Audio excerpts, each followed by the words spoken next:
What's up, people? Welcome to Throwdown 100, the super mega ultra episode. I'm your host, Tony Polanco, and tonight I'm joined by a bunch of people. And you may see me crying because I was laughing before the show. This shit is going to be fucking nuts. All right, tonight I'm joined by Chris Seeley. Hey, how's it going, people? Emilio Lopez.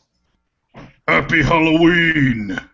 Nice. Brian Majoma. I ain't last this time. Secretary. I'm sorry, I didn't catch that. Profex here, the real HipHopGamer. Oh. Wait, who's that dude? Who's Charles? All right, we got Richard Bailey in the house. What's up, people? And we got some special guests joining us. One of you over down, Mr. Riku's son, Michael Crawford. What's good, people? What's good? And you guys have been waiting for this for a while now. This dude hasn't been on a fucking podcast for a while. First up, Williams HipHopGamer. What's up, bro? Yo, it's time to throw down, baby. It's time to throw down. It's your boy HipHopGamer, a.k.a. Mr. Shots Fire. Let's get it popping, man. Hot 97 all day. All right, and of course, the man who inspired all of us, Mr. Torrence motherfucking Davis. Am I supposed to? My brother right there, yo. I haven't done Hangouts in a while. Yeah, you're good, man. You're good. All right. Yeah. So thank you, all you guys, for joining us. Like we wanted to have fucking hip hop on since like day one, but you know things were always not going right. So now we finally did it. Torrence, this is like your third appearance on the show, so thank you again. And yes, it's always good to have you back on, man, and talking shit. All right, let's get this started. Okay, we actually started recording this a little late, and it's because of Torrence. Torrence, what happened? You have an interesting story for us, don't you?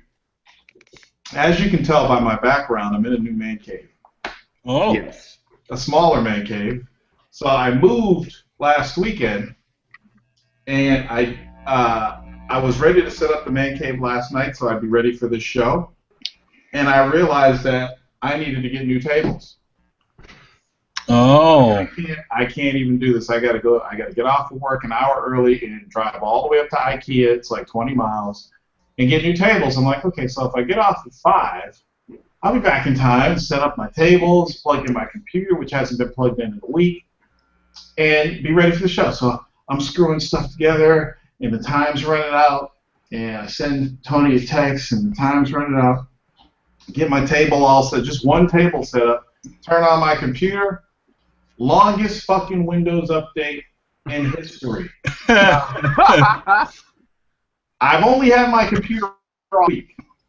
Why couldn't this update happen next week or the week before I move? No, it happens right now when I need my computer to boot up. 73,000 little updates. I'm being real, 73,000 little files got updated. Then it booted in, and it had to sit there forever configuring my Windows desktop update. I'm like, what the fuck? Why today, of all days, does it have to do this shit? So I'm sitting here, and I'm sitting here, and I'm sitting here. And you know when you got a lot of shit on your computer, like I do, and it boots up, it's like, oh, hold on a second. Let me get the salt, the pepper, the Lorry's, the A1, the garlic, the lemon. Hold on. Hold on. Your tits swallow, you remember that? Yeah, wait. All this shit's alone. And I'm like, fuck. Driver update. It's like this whole update happened right now. all fucking times. So anyway, I'm the reason the show started late. I was hoping it would be HipHopGamer. You know, Hip Hop was here before everybody, man. I know. Yeah, I was getting it in with them. You know what I'm saying? We was talking about a lot of stuff, man. But I mean, real talk. This is crazy, actually. Like just us on the podcast. It's been a long time, so this is gonna be fun, man. Yeah, this is what I figure. It's like, episode 100 technically, and we got to give the fans something special. So they haven't heard you guys in a while. So here you go. I wish you guys would have heard the shit they were talking before the show started, man. That's why I was crying. It was fucking hilarious. You probably get some of it during the show. Yeah, hip hop was saying that Torrence got a lot of fat in his head. That's why he's late. Torrence talking about he's gonna hip hop as a little baby on his chest. Oh wait, on top of that, I had to unbox cables for my computer. You know cables. Yeah. the cable off, you put it in a box. Take the cable off, put it in a box. Carry a box downstairs. Open box. All the cables are all screwed up. I'm pulling out one cable. It pulls out like 50 other cables. So I have to unravel them all. They're all tangled up. I'm just I'm freaking out. I'm like, I can't believe all this crazy shit's happening. It's ridiculous. Like That's Murphy's Law. Yeah, I was about to say Murphy's Law, like right there, condensing like an hour. Shit, fucking nuts, man. Yeah. So I want to ask you guys what you've been up to lately. Let's start with you, Riku. What you've been up to lately, man? Because you haven't been on since. Watching anime. So Destiny though. So you can hear me, right? Hi. Yeah, we're just talking shit, man. Go ahead. I know you talked about Destiny. I'm done with Destiny. Oh, really? Oh, I'm done too. Oh yeah, but Already? I put like what do you mean already? I put 400 plus hours into that. Damn. 4 hours? That's a Monday morning for me. That's good for you. Riku, you got that plat? Oh yeah, I got the plat. It was great. Yeah, it was hard. That freaking doing that raid without dying, beating the raid in general. Gotta have your team together. But yeah, games are coming out, man. You can't stick to one game. You know, I can't stick with one game. What I've been playing recently though, just came out this week, Freedom Wars for that Vita. You know, the console, that little console that, you know, is kind of dead. Another Monster Hunter clone. It's $30, and it is filled with a lot of unique shit. It is probably the furthest from the Monster Hunter clones that you could possibly get. Is it better than Ragnarok? A lot of people think so. It's a little slower pace. They actually added a 4v4 third-person shooter competitive mode to it. And you can still bring all your weapons and whatnot. That's pretty cool also. But that's what I've been playing. I just came from school, so just still doing school stuff. Interview, Freedom Wars, and yeah, the 2.0. Just been trying all the stuff we'll like get to that. We'll get to that. Yeah, will. Definitely, man. All right. Hip hop. What have you been up to lately, man? A lot. As always. Nah, seriously, I just been real focused, man. Like more focused than I've been before actually, because the Lord has opened up a lot of opportunities. So, with Hot 97. Opportunity. Shut up, man. We don't know what you're afraid of. Get on the treadmill, it's over. No, I'm afraid of stepping on you by accident. So what happened?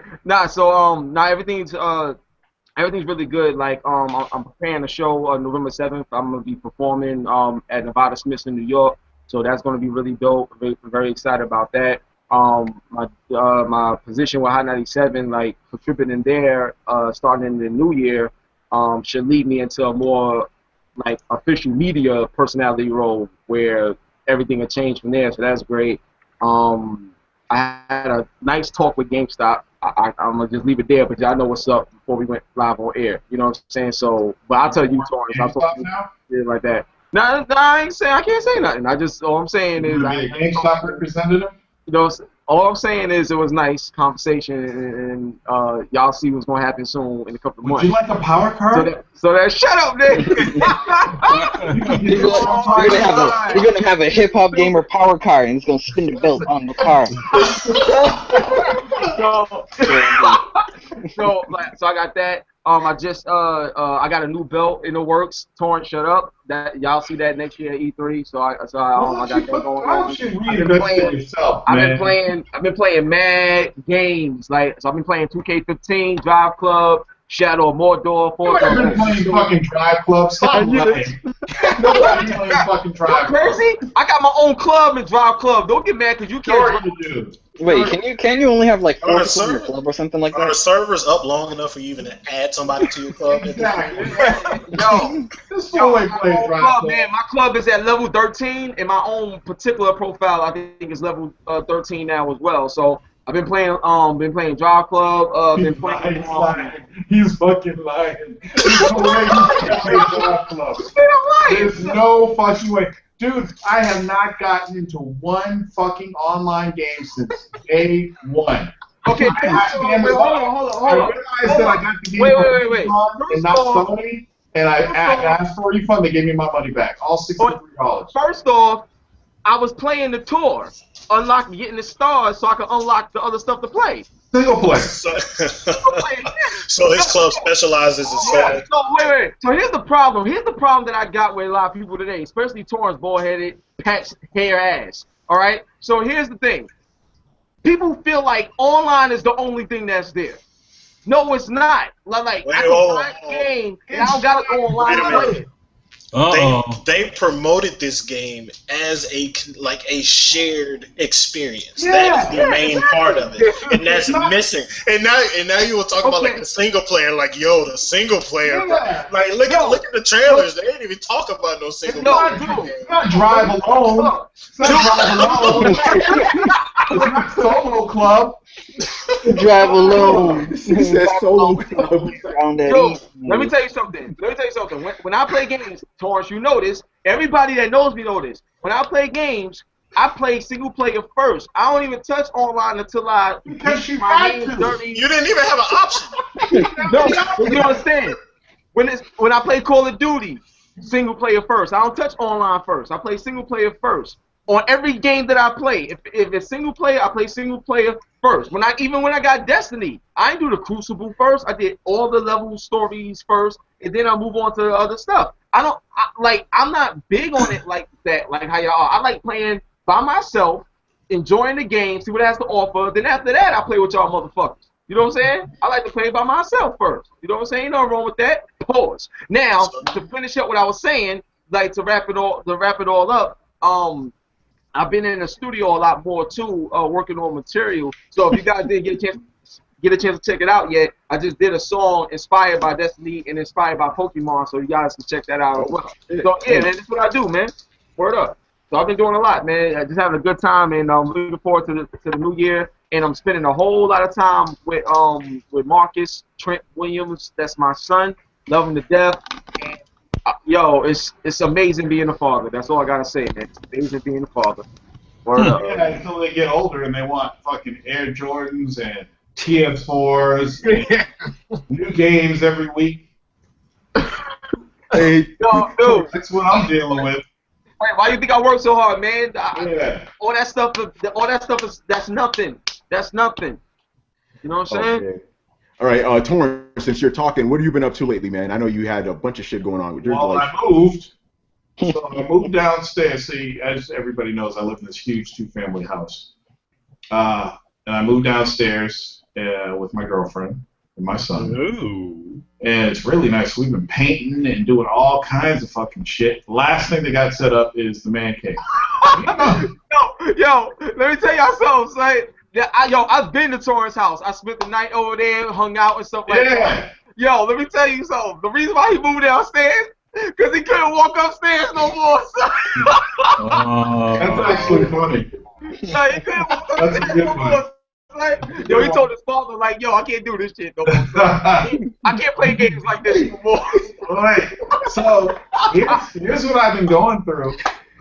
You know how you queue stuff up on Amazon and you forget it came out? So I got, you know what it's like to have Bayonetta 2 and Sunset Overdrive sitting on your desk and you can't play them because your fucking shit ain't set up? Oh, Sunset Overdrive is crazy. Sorry to interrupt. I've been staring at these boxes all week. It's driving me fucking crazy.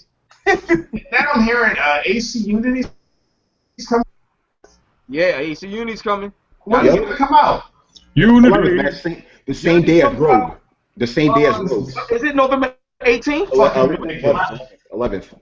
Yeah. November 11th? Yeah. Other than that, I've been working really hard and doing a little. I got some side projects that I'm doing, some secret projects that nobody knows about. Secrets. And Come on, man. You can't playing Destiny, and I'm gonna do the Destiny raid, and then I'm hanging that game up. What's the level in Destiny, bro? 26. All right. You can't do the raid on 26. Yeah, you can. You just die a lot. Yeah, that's true. No, but I was waiting for them to announce the DLC. They announced the DLC, and I saw that it was 3 missions and some loot and some other bullshit, and they wanted $20 for it. I'm done. Oh. After I do the raid, I'm done with Destiny. Fuck Activision for that bullshit. Okay, that is not how you do an MMO. If you buy it's not an MMO. first, anybody who's played WoW knows what I'm talking about. The very first incarnation of WoW, before any expansions came out, will last you a year, and you still wouldn't have seen all the content. And you're talking about a subscription-based title versus Destiny. You can't compare those two. True, it was subscription-based. That's true. But even in the first month of the game, you'll see more content than you see in Destiny. So all the content. One of the reasons why I stopped WoW is because I played for 6 years and I didn't want to put money into it anymore. Plus the whole subscription-based thing for MMOs, that was dying out. It was all free to play now. Destiny, literally 2 weeks of fucking play, and you're level 26, and now you got to farm for bullshit to upgrade your armor. The way they did the levels is all wrong. That whole light and all that shit, it's all fucking wrong. I understand that you need to upgrade your armor and your weapons, but that shouldn't be tied to your level. So I thought that was stupid. I love the game, love the multiplayer, but Halo Master Chief Collection is coming out. Once that comes out, I'm done. I'm done with everything. That's every single multiplayer map made in Halo up to this point, plus the new Forge. Fuck that. It's like I'm really disappointed with Destiny right now. So it's like there's no point in me dumping more money into it. By the time I spend $100 in Destiny, I still won't have enough content to really be satisfied with the game. Well, so, I love Destiny, hands down. I think the game is great. I had a great time playing it. The controls was tight. The graphics was tight. Like, I enjoyed every bit of it. It was fun playing with my friends. All that stuff, like just the way it all came together, like just how alive it was, just like the scope of the game. Yeah. I mean, I know a lot of people was upset about certain aspects of the game in terms of, they felt the story should have been this, they felt the shit should have been that. What I don't understand with people when from the story standpoint, like I've done interviews with Bungie. We had press meetings with Bungie. Everything that they said to us is basically what we got in that game in terms of the way they was talking about story and how they're going to tell it and stuff like that. From press events and all of that we spoke to. So what bothered me when I saw the reviews, I was like, how y'all going to say this when they completely told you something completely different? Like you already knew what was up. So why y'all acting like this is something that y'all wasn't aware of within the industry? Now, in the beginning of the game, right, and they tell you, excuse me, in the beginning of the game when they tell you when the traveler like awakes you or stuff like that, and he lets you know there's things you're gonna see that you're not gonna understand. You're gonna have a whole bunch of questions and all of that stuff, but you're not gonna know shit. You just gotta go around and kind of find your own way, so to speak, right? That's the first thing. Then the second main thing was the speaker when he said, "I could tell you a whole bunch of shit, but I can't tell you everything right now because there's certain other things." Can I interject right now? Can I interject? Yeah, go ahead. Like, I mean, the joint was dope to me. I loved it. Did you? What was your highest level? Torrence, why are we looking at your ceiling? What was your highest level, hip hop? Back up. Oh, you scared me, son. What was your highest level? Answer his question, man. Answer his question. Oh, my highest level before I moved to another account, I went up to level 21 or 22, one of them, and then I went to a new level. So, how many characters did you make? I'm on my second character, but my second character is on my new profile, so it's only like. You got another new account?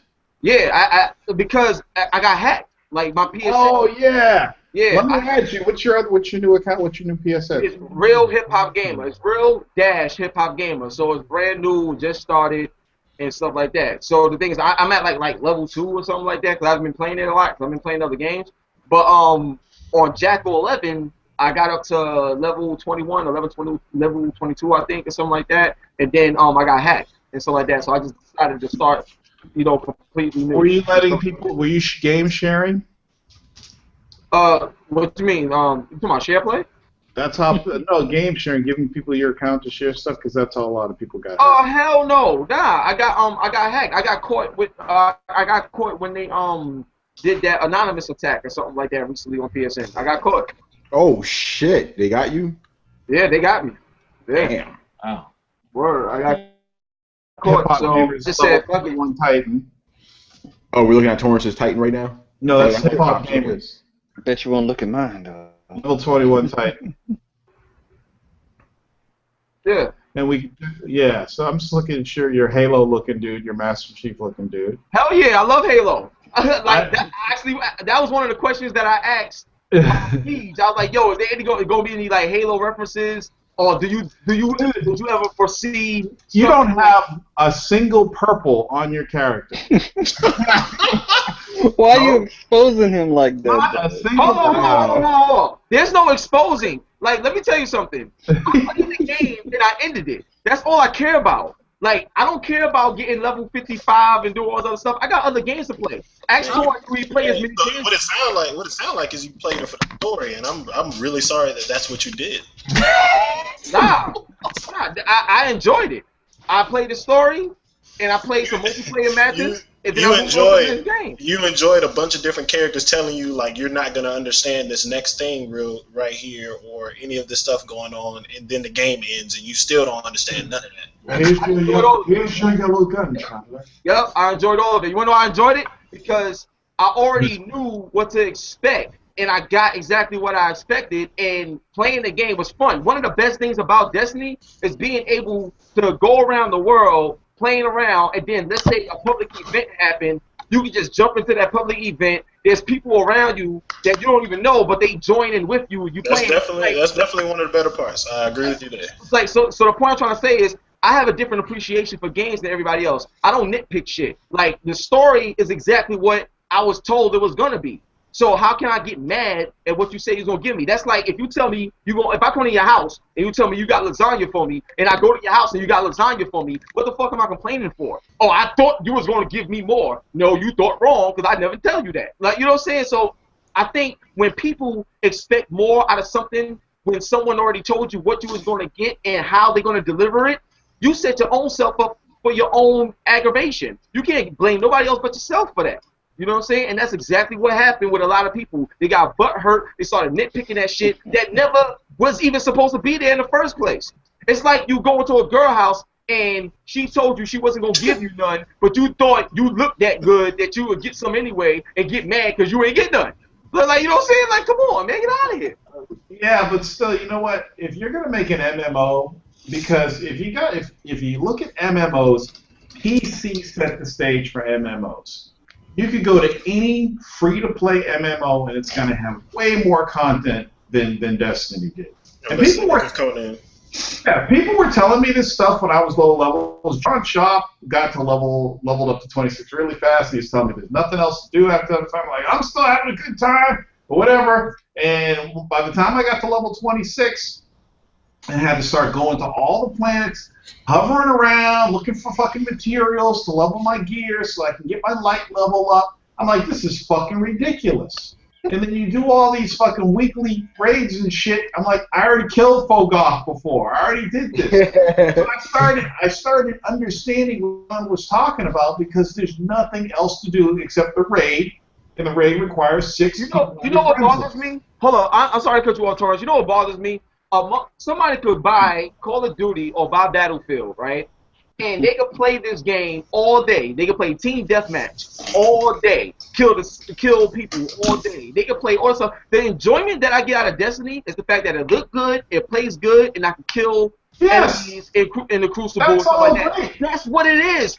So my thing is, it's funny how it's like double standards. It's like if you look at Destiny and you look at a game like Call of Duty or Battlefield or any game that has multiplayer, what do? You log on, go online, you continuously level up, get new weapons, and kill people, and then you stop playing and move on to another game. Then eventually go back and do that shit all over again. No, I never stopped playing Battlefield. I never stopped. I understand my point. Stop playing Battlefield when the next Battlefield comes out. No, you don't understand it. When you play Battlefield and you playing online, you're playing the online. If I put on Destiny and I go to the Crucible and I play online, I'm playing Destiny online. It's the same fun that you're gonna have. So my thing is, if that's cool and that's fine, why does everybody shit on Destiny for the same merits that you give credit and praise on other games? No. But here's the thing: Battlefield and Call of Duty never use the word MMO to advertise their game. Actually, they never did. I think that's probably the main reason why they're so. Destiny never said MMO. All I'm saying is that if the industry said that, Bungie never said that. Is that true? Yeah, it's true. But you never said that. You never said that. They said connected shooter. That's the route that they went. There were MMO elements that everybody took and everybody ran with it. And okay. I mean, it's easy. But if Bungie never said MMO, then I'll have to agree with hip hop. But if they ever use the word MMO in any of their advertisements, no, because it's not an MMO. Like it's. Oh yeah, I know it's not. It's an MMO. Smallest MMO I've ever seen. If it was. They never. You know what I'm saying, Michael? Mm-hmm. They never. Yeah, they never labeled it as that. The industry. Okay. That's what I'm trying to tell you. No, what happened when I was when Destiny was about to come out, I didn't look up anything on Destiny because I wanted to, be surprised by what they had to offer. So I don't know if they used it or not because I wasn't paying attention to any trailers or anything like that. So I wouldn't know.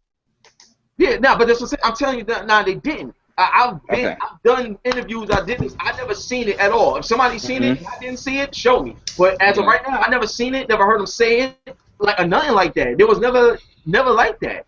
And the thing is, what gets me mad is, like I told you before, what Destiny is what they told you it was gonna be in terms of that particular one and how they're gonna roll things out. What they said is what they was gonna be. The thing that I do agree with that I didn't like is the confusing part. And the confusing part was if you get a reward and let's say you're supposed to get an exotic or something like that, and like the colors didn't match. So it's like if you get a purple, but the purple when you go to the Cryptar and they change it, it's not a purple weapon, even though it was a purple engram or something. Yeah, but they keep in mind a patch that they did recently fixed that.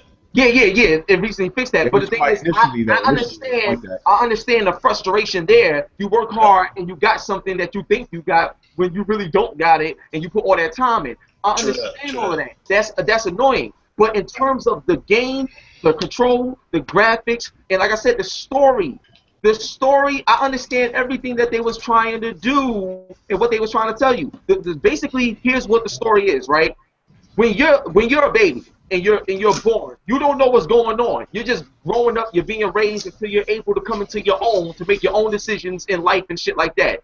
Destiny, you being a guardian, you just was born. Like you was dead and you just woke up. Yeah, I got a question. What you just said, with the established thing, like you get what they told you or whatever. Can you apply that same train of thought to Driveclub though? I can. Hold up. No, you can't. You literally cannot. Listen, hold on. Let me say something. Listen. Driveclub is about sharing. Listen. It was it's a poor online launch. That's true. But piss poor. The shit sucks. Period. In terms of the online launch. There's no online.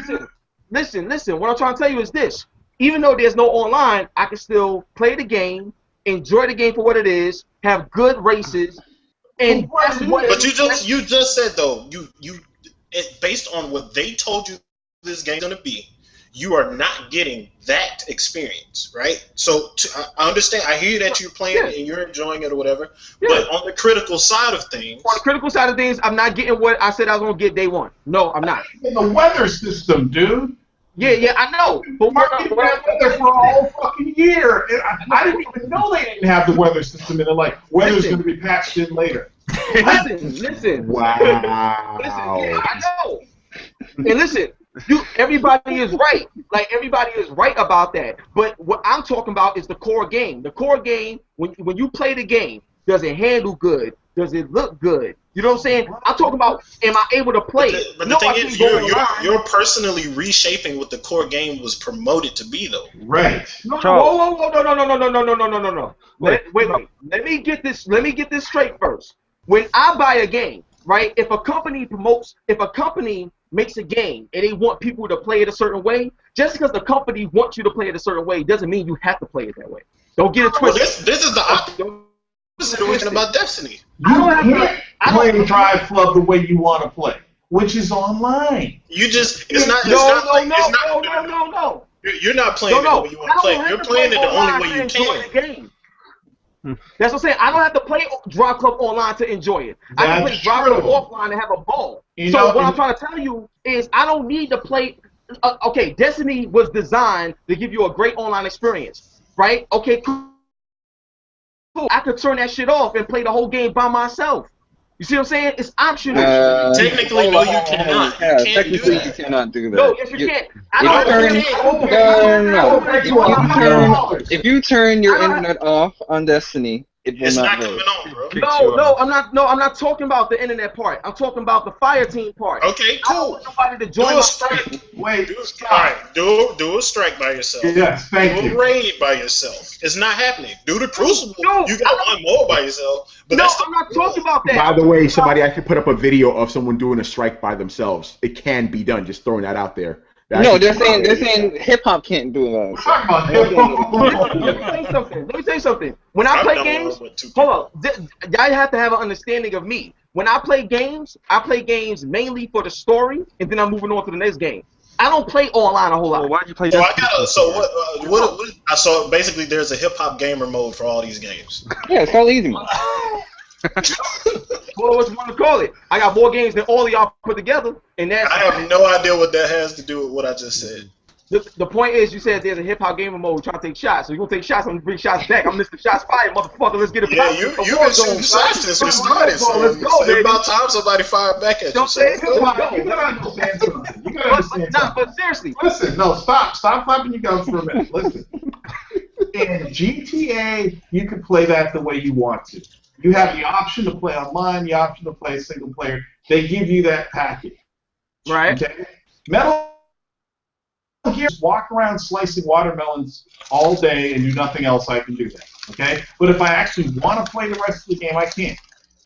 In Driveclub, I cannot do what the game was marketing at all. I cannot play online. Yeah, and that sucks. That sucks. I agree. I Right. got no defense for that. That shit's messed up. You don't think I want to play with the you don't think I want to race with my friends too? Like real talk, I played Driveclub once online.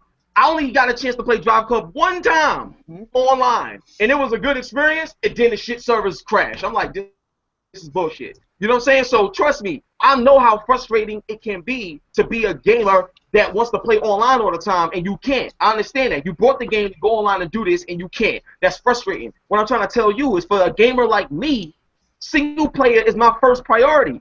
Online, I can get to online later. I don't care about online like that. Do I play it? Yes. Do I have fun? Yes. Do I care about it like that? No. I got too many You're games to forgetting play. a crucial element that I could be playing, like a part of Driveclub that you are not experience that you're doing is you're supposed to see the stuff pop up with these challenges even in your single player with other people doing things so you can have a goal to reach, and you're not experiencing that.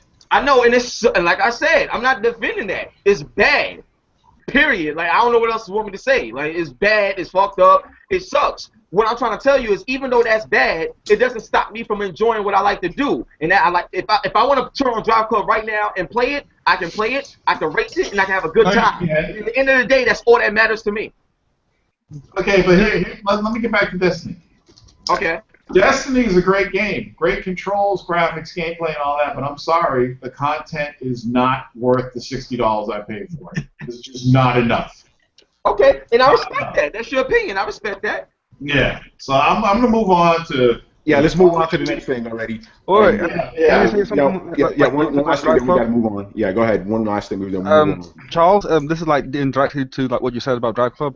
I myself, I'm actually like enjoying the PS Plus edition of Driveclub a lot.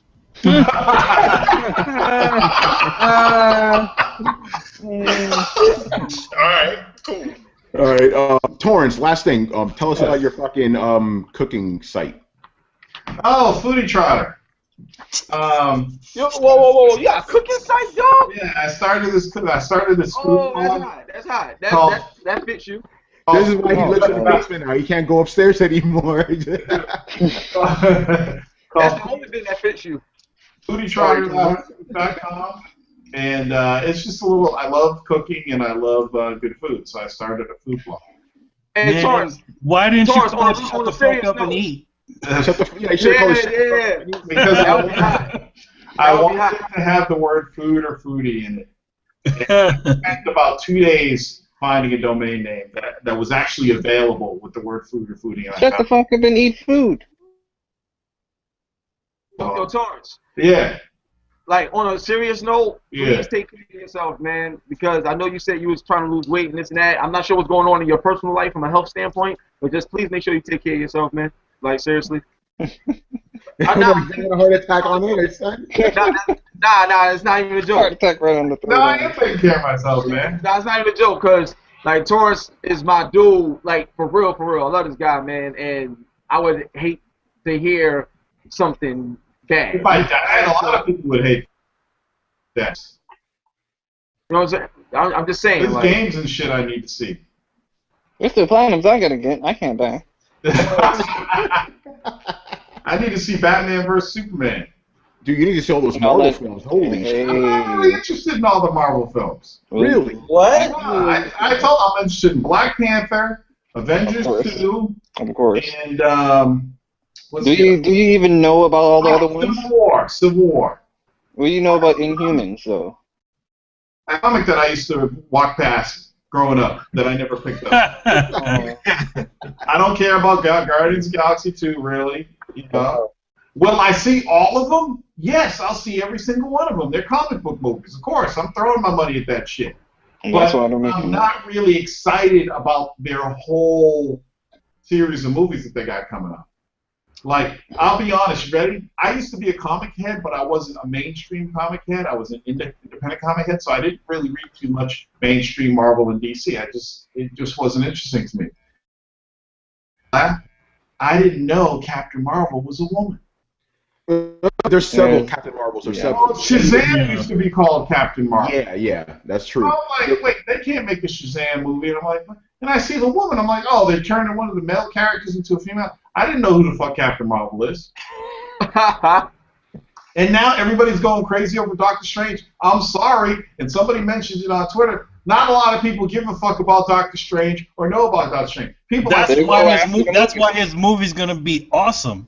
Well, people like Tony. Just like Guardians of the Galaxy, same situation. Remember, you guys know Doctor Strange. I know Doctor Strange from growing up. No, but but most of the young cats these days don't know who the fuck it is. But it's No, you saw what happened after Guardians of the Galaxy, though, right? Here's what happened after it. Here's my one point on that. Nobody knew who Blade was. Nobody gave a shit about Blade until Wesley Snipes stepped into that role. So it's a perfect ground, just like Guardians of the Galaxy, to make it. That's a good point. That's a good point. What about Howard the Duck? Yeah, and then think about Iron Man. Nobody wants to know about Howard the Duck. I'm excited for that. Howard the Duck. Everybody else is like, what? No, but think about it like this. Before Iron Man came out with Robert Downey Jr., no one cared about Iron Man. He was just a second string. Yeah, that's what I was trying to say. Actually, they made Iron Man. Not quite accurate. Compared to Spider-Man. Yeah. No one matched Spider-Man. Yeah, no one matches Spider-Man. I know that, but yeah, we know Marvel doesn't have Spider-Man right now, which is why they made Iron Man so freaking popular. Iron Man is basically their Spider-Man now. He was comparable in as far as popularity right now. He's up there. He's damn near right beside him, especially with all these bomb Spider-Man movies. Who's popular? Iron Man. Oh yeah, Iron Man. He was a blank. He was also a blank slate. A lot of the mainstream audiences knew what Iron Man, knew Iron Man visually, but they didn't know Iron Man. Yeah. Now the comic book versions like Robert Downey Jr. Exactly. They even gave the character a personality because I've said this before. All that Iron Man had going for him is that he would just drink. They had two stories. It's like, you're stealing my armor, I want to get that shit back, and I'm drunk. Iron Man was a movie that was in development hell for years. Yeah, it was. That's true. For years. And I kept my eye out for that movie because that's a movie I wanted to see. But, it is what it is. I like the fact that geekdom is making all the money in Hollywood now. Oh, hell yeah. Sure. Bullshit, but I think time we've been waiting for, man. The stuff that they're doing with Fantastic Four. No, fuck that. Tony gets. Sorry. Don't get me started, Torrence. Don't get me started on Fantastic Black Firestar or Human Torch. We don't need a black Human Torch. Sorry. It just doesn't make any fucking sense. Fuck political correctness. We don't need it. But you know what? Out of all the different things that have happened and Liberty's taken, that one doesn't bother me because it doesn't change anything. Yeah, it does. It doesn't. Storm is not adopted, dude. Come on. Okay, but what dynamics of the story does that change? Dude, okay, the fact that now Donnie Storm could actually potentially have sex with his sister because they're not related anymore. Do you really think that's what you think that's what they did? Like, okay, he's a black guy, they're not directly related, so now we can create a relationship. No, this didn't go on just like normal. It's just he's a black guy now. It doesn't change the dynamics of the character. He's still a male, and he's still gonna be like the super cocky ass Human Torch that we know.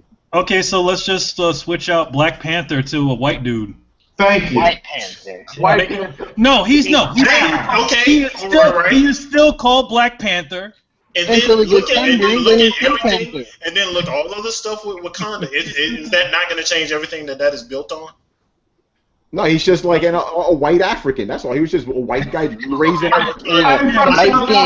light-skinned it out. Yeah, it will be South Wakanda. Yeah, light-skinned. Or we change Luke Cage into a white dude. Let's make Superman black. So Captain African American. You could say Sweet Hanukkah. Let's make Spider-Man Chinese. Well, they already got a black Spider-Man. That wouldn't change. They have a black Spider-Man, so. See, but the thing is that they never see the thing. What they do with those Spider-Men is that it's somebody else. Yeah. It's like they have a black Spider-Man. It's totally different guy. It's not like, hey, I'm Peter Parker and I'm a black dude or Hispanic guy. It's just the other guy. That's true. I'm Carlos Parker. How about we stop changing the race of characters and start making some new characters fucking matter? How about that? Yeah, exactly. There you go. Make the old ones relevant again.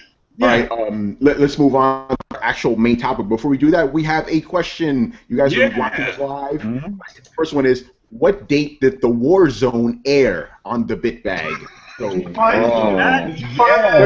What is this? A trivia? Yeah, we got a pro trivia. And you know what you get? You get this. You get a Super Smash Brothers T-shirt. Hey. I don't even know when that happened. All right, so if you're watching this, go to YouTube and answer that, or better yet, click on that little thing over here with and everybody. Y'all see? Y'all see my screen? We're gonna talk about your TV in a while. My TV? Your TV? Yo, it's the online match with Driveclub. I can't believe it either. Oh. So just before we move on, everybody who wins the contest gets 2 prints. You get a Big Boss print from me. Check that shit out. I'll show you there, right there, Big Boss print, and then you also get a Metal Gear one that I did, and these were Comic-Con exclusives I did. I know Torrence was paying attention because he would have been blown away if he saw that shit. So yeah, anyway, drop your answers on YouTube or right here in Q&A. Or you just pick somebody at random and announce all this shit at the end. Actually, I'll put it in the show notes. I'm not doing that shit live. Yeah. Anyway, let's move on. One of the main reasons I wanted to have Hip Hop and Torrence on because there's been a lot of crazy shit happening in the industry within the last 3 months, and I want to get your take on all of this. Yeah, like Driveclub being played online by HipHopGamer live on the Warzone. Hey man, share button or didn't happen. Is that the PS Plus edition? I don't think so. No, but mine did. That's what they are. Right, now, everyone get the PS Plus edition. Oh wait, it's been held indefinitely. We don't know when. Wait, you have your PS4 yet, Brian? Why do I need a PS4 for? He has a PC. Why am I going to downgrade for? But how are you going to play Driveclub PS Plus edition if it was out if you don't have a PS4 in the first place? Oh, we got you there. It's never been come out, and plus, why would I play Driveclub? That game is. Wait, why are you mad about something you were never going to buy? Are you just mad at the fact, or are you mad that you can't? I'm mad at the fact that Sony again announced something and they didn't deliver on once again, and yet no one just says anything about it. I'm like, hello. That's like me being mad about the Halo collection. It's called consistency. If you announce something, I will hold you. I will hold it to your word, and if you don't deliver, then I will criticize you. Now, one thing I do not understand is like you said that people aren't saying anything. Like I've seen countless things of people, bashing Driveclub even before that. No, the PS Plus edition, specifically. That is what I'm talking about. Well, the free version? Yeah, the free version that's not out. I'd personally be more concerned with the people that pay $60. Yeah, same. They made bad choices, so I don't feel sorry for them. What? Sucking make a bad choice. And you see me playing it. And It's like seeing a bed and then stepping in it. It's like it's no one else's fault but yours. Like you didn't have to step in the bed. Man, come on. Let's all be serious. We knew that it was gonna work. The online. Yeah, but this long? Well, this long, that is the length of it, that is well, there's absolutely no excuse for this at all. At least right now, so who knows? I'm playing Dragon Ball right now, yo. You see, he's playing it online right now, but this is not the PlayStation Plus version, though. Nope. Sony promised they didn't deliver. Real quick, Tony, this is exactly the problem that I have in the industry today. Like, see, the thing is, the problem is, everybody is like, it's almost as if they hope somebody makes a mistake. I don't care if it's Nintendo, Sony, Microsoft, or whoever, Apple, whoever. It's like people are waiting for someone to make a mistake just so they can talk shit about something that they can't even fucking do themselves. Yeah, and my thing is, how many times have you probably been late for work or late for this or late for that or something comes up or whatever? I mean, nobody wants to live in a world where every little thing you do got to get criticized. Like, this shit is not easy. Like, launching a product or all this other shit is not easy. If you want to talk about percentages, if you want to look at the percentages of good and bad that Microsoft, Sony, and Nintendo did, they all deserve a pat on the back for what they've been able to do. Because this shit is not easy. I partially disagree. It's not easy. This shit is not easy at all. And I don't like when people that don't even know how to do this shit talk about the people that's in a position to do it. That's like somebody saying, oh, you should have did this, you should have did that.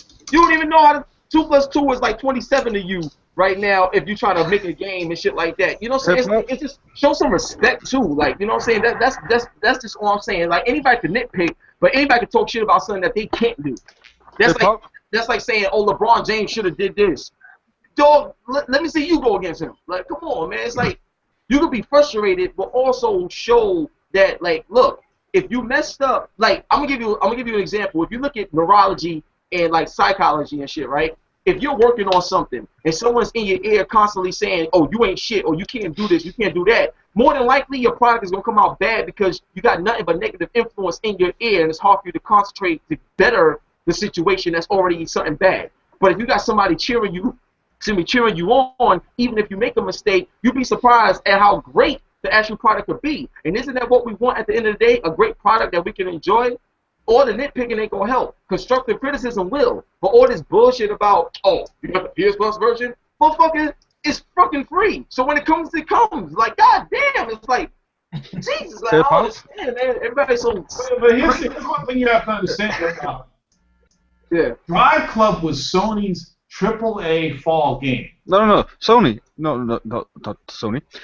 Torrence, I can go like one better. Like, they spent a good year and a half telling us, hey, Driveclub will come with a free PS Plus edition, and it wasn't announced that when Driveclub first came out, 3 weeks before the game comes out that they say, hey, we don't know if the PS Plus edition is coming out or not. And then still to this day, we have had nothing. And that breaks the consumer relationship. Like, because now I don't trust what they say, because if they're free to go around and say, hey, we're going to give you this, and then until so late in the game to say, hey, we're going to cancel it and we don't know like when it's coming out. Like, I feel that my trust in them has been betrayed, because I was getting excited for it, or maybe other people were getting excited for it. You know what? Just stop, like just dead there. Like, surprised by your mindset. Okay, Brian, let me ask you a question, Brian. These guys to greater standards because they hold themselves to greater standards. You know? Brian, let me ask you a question, son. In your entire life, have you ever told somebody or tried to do something and it didn't go as planned? Hey, before you go off on this rant, this isn't like the first time Sony's ever slipped up like this. Like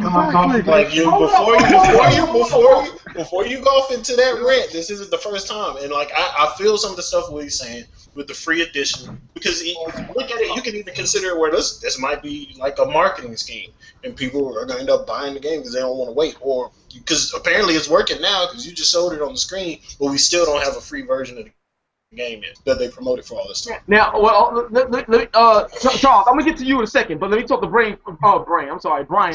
Brain. My bad. The brain. It's all good. Brian the Brain. I'm sorry, Brian. I mean, mess your name up. I'm sorry. So my thing is, have you ever in your life either promised something or tried to do something and did not go as planned? Yeah. Don't interrupt. I'm talking. I expect them to criticize me when I fail. I expect that. Alright, so Brian, has that happened to you before in your life? It has. Okay. And I expect them to say something about it. More than once in your life? Twice. Twice in your entire life? Really? Yes. Twice I that am he that probably good. can remember. Oh no, my memory is impeccable. I can remember pi to 7 digits. Trust me, my memory is impeccable. Oh, so you remember everything you did at the age of 2? Not everything at the age of 2, but I can tell you that my memory is impeccable, and I do hold myself up to standards that if I say something and I don't do it, I expect people to criticize the crap out of me for it. Okay, now here's the difference. It didn't cost you hundreds of millions of dollars. Let me finish. So here's what I'm gonna tell you. Here's how I am.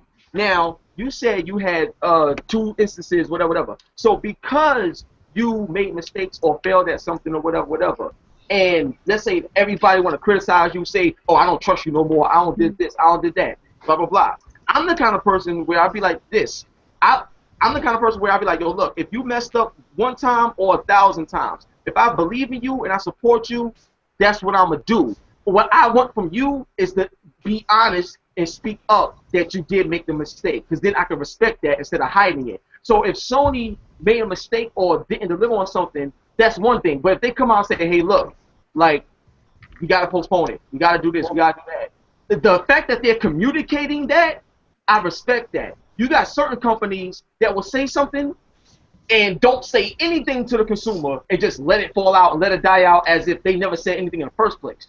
You see what I'm saying? So my thing is, nobody is perfect, but if I make a mistake and I be like, yo, look, I can have a business deal on the table. I can tell you today that, yo, you're going to the NBA tomorrow, and something could happen that messed all that up. Like this life, shit happens. At least I'm communicating with you as things go on. Whether it is right, whether it's wrong, as long as it's real and I'm real with you, that should be respected. Real talk. But then, as Charles says, this is not the first time that they've done stuff like this before. So what? And it won't be the last. They should learn from their mistakes. You know, like, no. Here's the thing.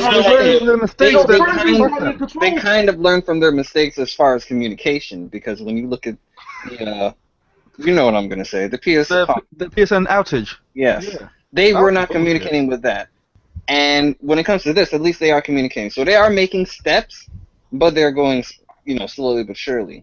No, I don't like that everybody feel like they in this business for how long? Other people, and it's not, and that's nowhere near. No, it doesn't. How long have Sony been in this game for? No, but how long has Sony been into the online gaming industry as far as consoles? How long have they One generation. For? Okay, so you know what's so funny? For a long time. They should know better it doesn't by now. matter. One generation is not a long time. They should know better. If it's like a first-time thing, okay. First time, you're allowed because you're knowing better. Jordan playing, how many years was Michael Jordan in the NBA? How come he didn't win a ring every single year that he was in there? Because you're not going to win all the time. Things ain't going to come out the way you want it all the time.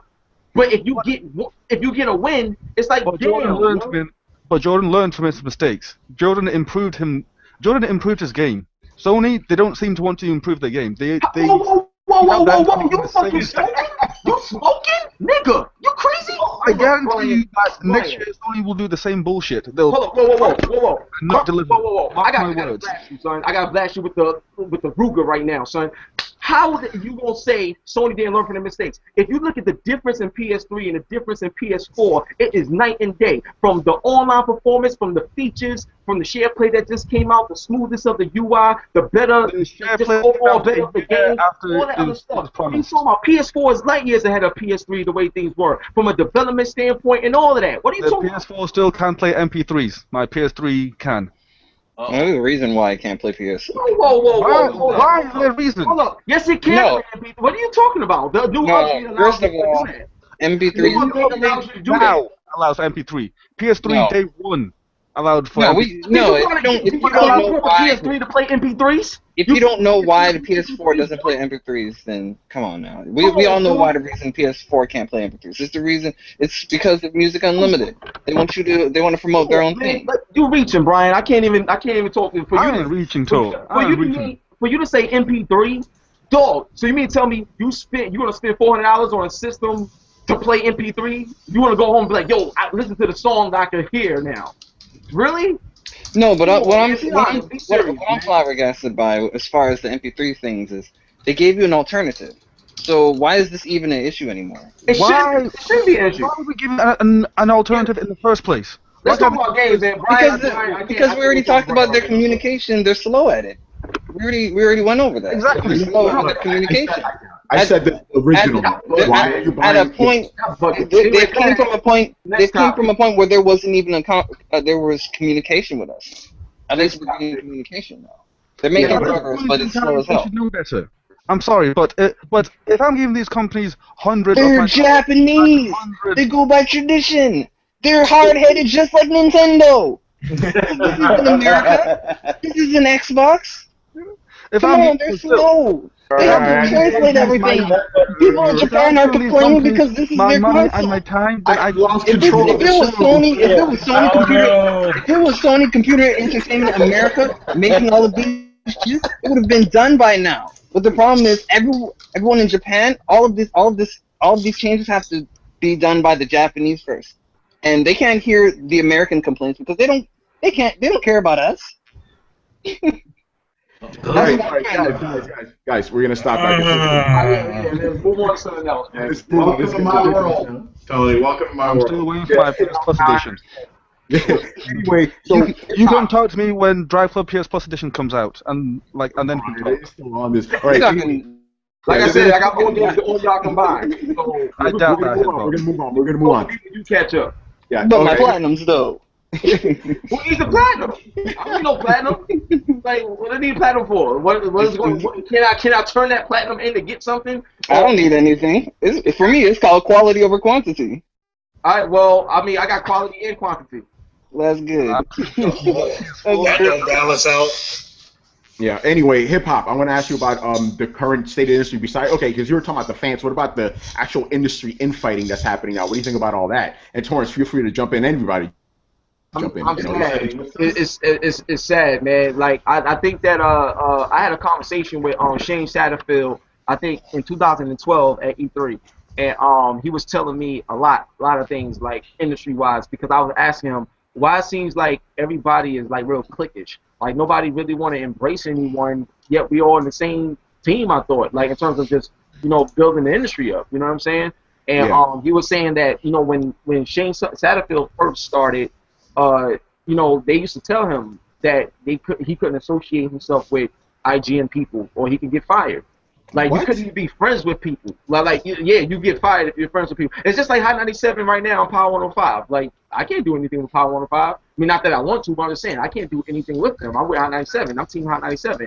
But the point is, in reality, we're still people, and we're supposed to be all about the same messaging about growing the game industry and making sure everybody else play games and have fun with it. That's what the goal is. And working together, we can get that goal faster in a better way. At least that's what I believe. And he was telling me that. So when I look at the industry now, 2 years later, things got to get bad. Sometimes they got to get worse before they can start getting better. And it's just sad that I think everybody is trying to get to the same destination of positivity, but they're just taking different routes. And people feel like if you're not taking their route to get there, then they have a problem with you. And I think that's wrong. Everybody should have their own way of doing things, as long as the end result can end up with us being together. So all this stuff that's going on right now is really, really sad, considering my childhood growing up. I remember going to the arcades, y'all. You know what I'm saying? Just meeting people for the first time, playing WrestleFest and Street Fighter and all this other stuff. It was a beautiful time. No, it's like, you know what I'm saying? You put the quarter in. I used to have a bag of quarters my grandma's, rest in peace, used to give me, and I go to Blimpies and in certain stores and then be playing around, and the feeling, there was like really no hate. The only thing there was I could beat you or you could beat me. Or if you lose, you spend all your quarters getting better so you can come back next week and beat the guy that beat you. And it was just a different culture and different respect for gaming overall. Now, I think because of the money and how big of an entertainment business gaming is, there's people in the industry that's funding it that has no passion for the industry itself, and people that work for those type of people got to fall in line or lose their jobs, so they continue to spread that negative diversity. What are you talking about? So like that. That's what I feel. Let me tell you something. Here's the industry. You got publishers, developers, snotty press, independent press, and fucking gamers. Okay? Publishers want to make a ton of money bending us over and fucking us up the ass. Case in point, Destiny DLC. Case in point, Driveclub. Okay? Case in point, GTA 5 when it first came out. They're releasing unfinished games. They're releasing games and making promises that they're not keeping. It's fucked up. It makes me feel really good when I see something like Bayonetta 2. You know, a game that's full of content, full of praise. It's a true video game. It takes us way back. This is what video gaming is all about. Yeah, but even Bayonetta 2 can't come out with some bullshit without some bullshit controversy. Right. That's not really controversy. It's just them making shit up to get hits. You have to ignore it. You have to ignore the controversy. Just fucking ignore it. Don't put no hashtags on Twitter. Don't get involved with the shit, and it'll eventually go away. You know, just play your fucking games. All this shit that's going on with the fucking Gamergate shit, a bunch of, I have to say, it's a bunch of bullshit. We just need to sit there and play games, talk about games, fuck all the bullshit. Bayonetta takes all her fucking hair off and she's naked. We don't care. We love that. That's the game. That's the character they designed. Whatever. You know, but now you have people trying to tell you you're wrong because you enjoy that. You know? Okay. You know what's so funny, Torrence? If somebody else gets naked, I'm gonna fucking laugh at that shit too. Yo, Torrence, you know what's so funny? They get mad at this girl getting naked, but if it wasn't for girls and guys getting naked, we wouldn't be here. Like that's the thing. Right? It's funny because when you sit back, I look at all the stuff that's going on now, and it's just. It's so bad that it's actually annoying. It's annoying to see anything related Gamergate, anything related to controversy with so-called sexism, and Bayonetta is not a sexist game, by the way. People still don't get that word right. There's just a lot of ignorance being just thrown out there. Ignorance. I'm ignorant. I want attention. You know, it's bullshit. We just need to get back to gaming. That's all. And the developers, we need to get back to gaming. Stop fucking us over. Stop fucking us over. If you take years to make a game, and that game's complete, and it's full of content, and it works, that's all I ask for my fucking $60. You know, they won't. Not when they can sell you a season pass. Yeah, season pass. Yeah, everything has a season pass now. You know? I don't buy it. I will not buy a season pass. I will not buy DLC except for Mass Effect games and Battlefield games. Don't even buy the Telltale games. Here's something I do want to add to that with the whole DLC thing. I do remember, you know, back in the day when a game came out, it came out. That was it. You move on to the game. Back in the day, in the 80s, 90s, Genesis days, something like that. That's how it was. Now, here's my thing, and not really to play devil's advocate, but just to throw a little perspective on here, because when you look at the industry, right? I know the whole GameStop used game thing, and you know they don't get money off of that or whatever. But here's what I'm saying: the bigger the industry has gotten, you know what I'm saying? This ain't little cartridges 80s, 90s anymore. This is a much bigger type of business with bigger marketing, bigger commercialization. Celebrities is involved with these games now. Like it's a show. Like it's a whole bigger thing now. So because of that, you know what I'm saying? I can't really fully blame companies for the whole DLC thing. The reason why I say that is because if I gotta invest all this money, and I know I may not get all this money back because the way the used game market is, and 70% of that money in that market doesn't even go to me, it goes to GameStop and whoever else is doing it, then you gotta kind of come up with other ways to recoup costs. Well, hold on, let me just get this out, and then correct me if I'm wrong.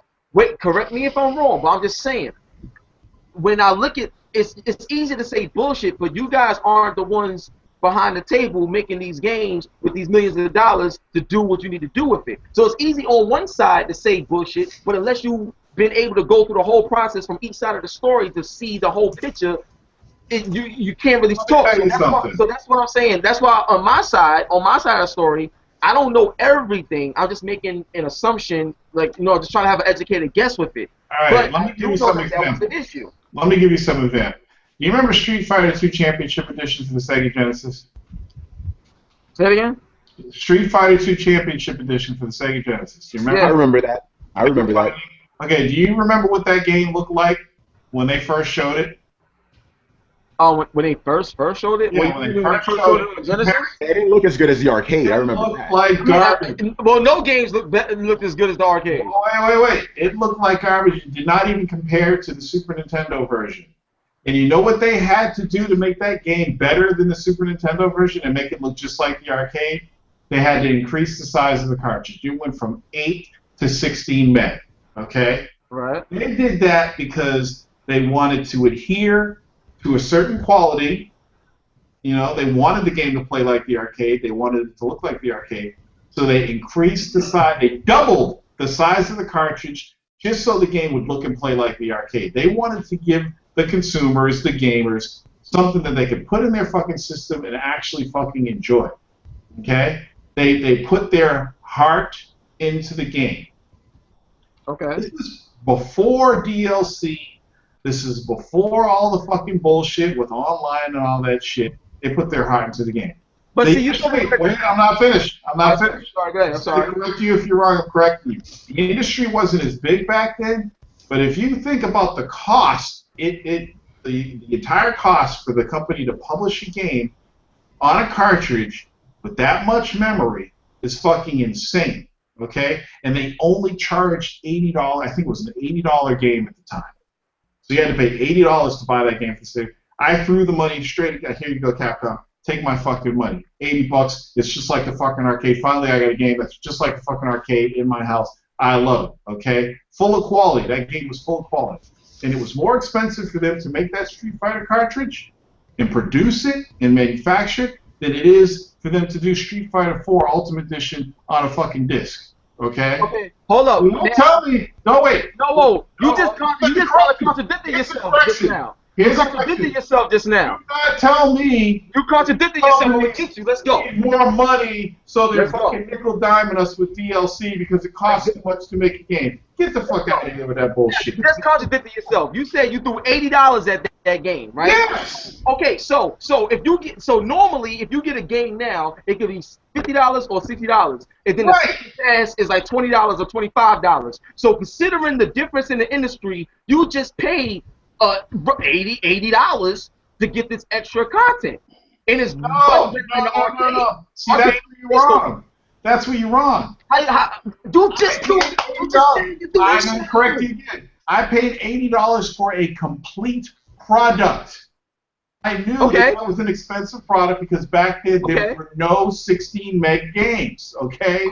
And that was the value I was paying for. Nowadays, no, here's what Activision does. Activision says, okay, we got this season pass. Give us $30 more, and you get all the multiplayer maps and everything. Which is $80. Which ends up being $80. Listen. They give you all the shit. All the maps, they're already there.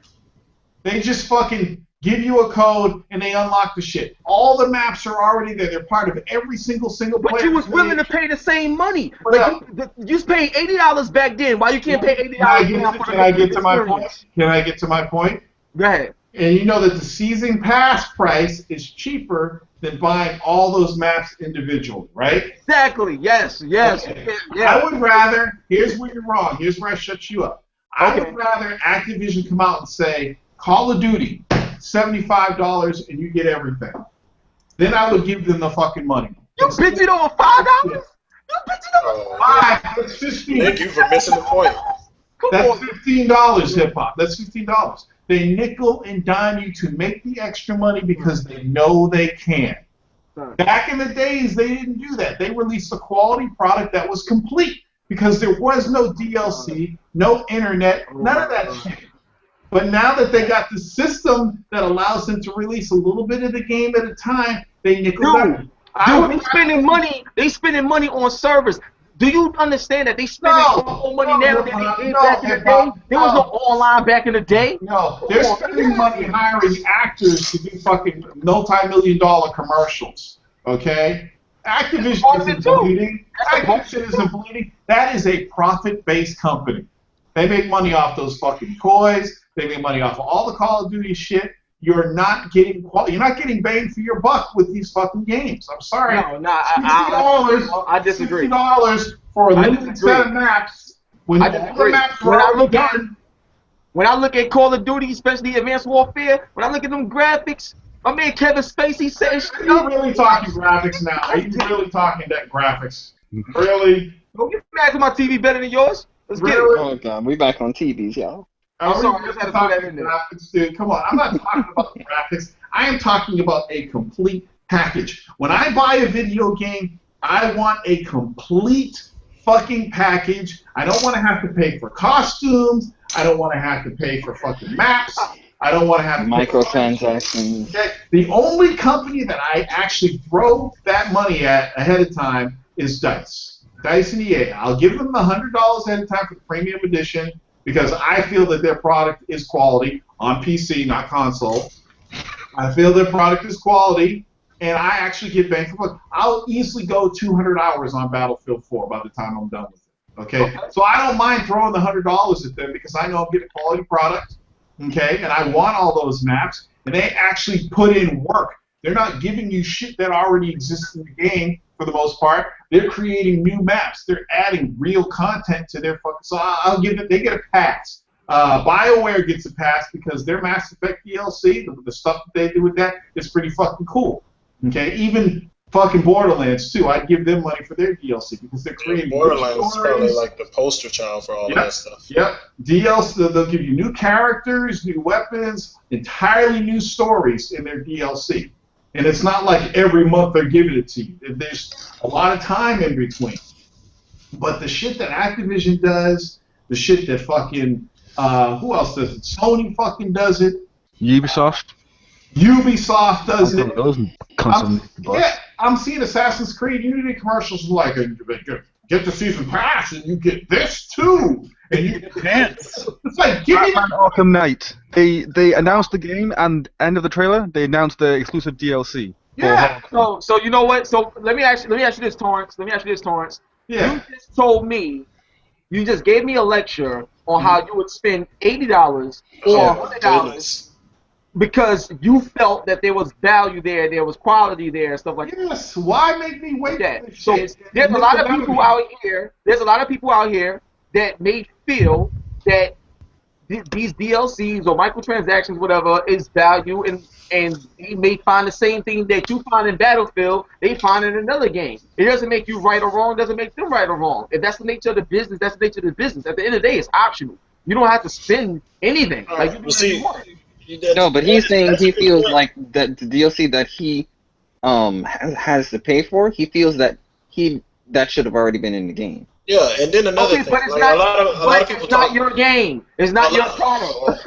But he is the consumer, and then on another thing, people point out like, oh, this is the business. It's good for the business. It's good for the business. Me understanding that it's a business move doesn't make it a good decision for me as a fucking consumer. It can still be an issue. And so I understand what he's saying with the value of the game. If you have the time to make a whole game plus additional stuff before the fucking game's out, and the first trailer has DLC at the end of it, why can't that be included on it? And you make something after the fact. Okay. Wait, that DLC that they said at the end of the trailer, that won't be on their release date? Probably if you pre-order it at a certain place or some shit like that. Pre-order DLC. Pre-order exclusive DLC, might I add. Yeah, exclusive DLC. Now hey, Charles, I wanted to ask you a question. Is that's okay? Yeah, no problem.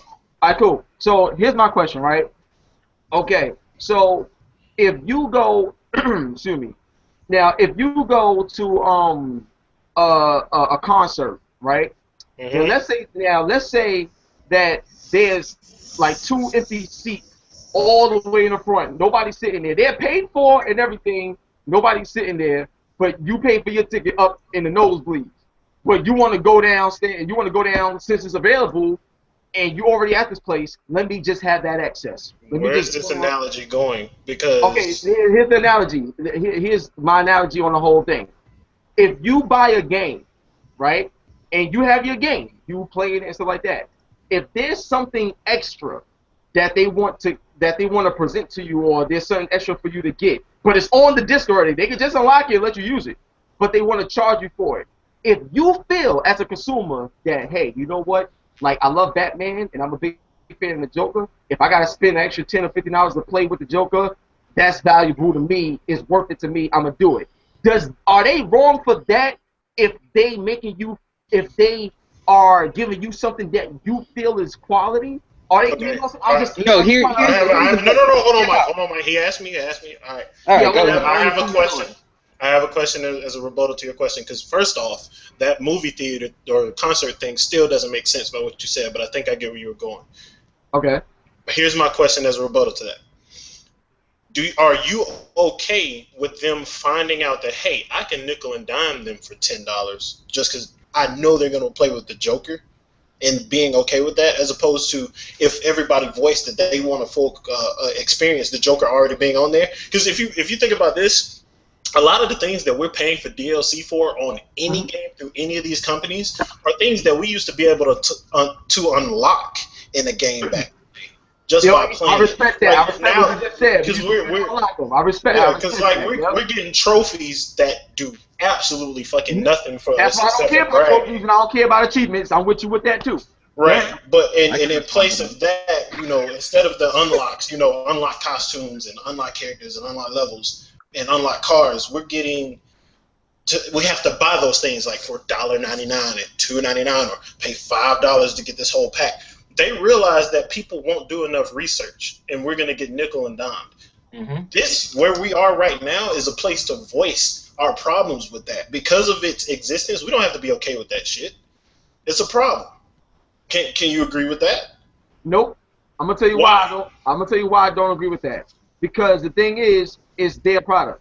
They free to do whatever they want. Now listen. The best way. Hold on. Now the best way to get what you want.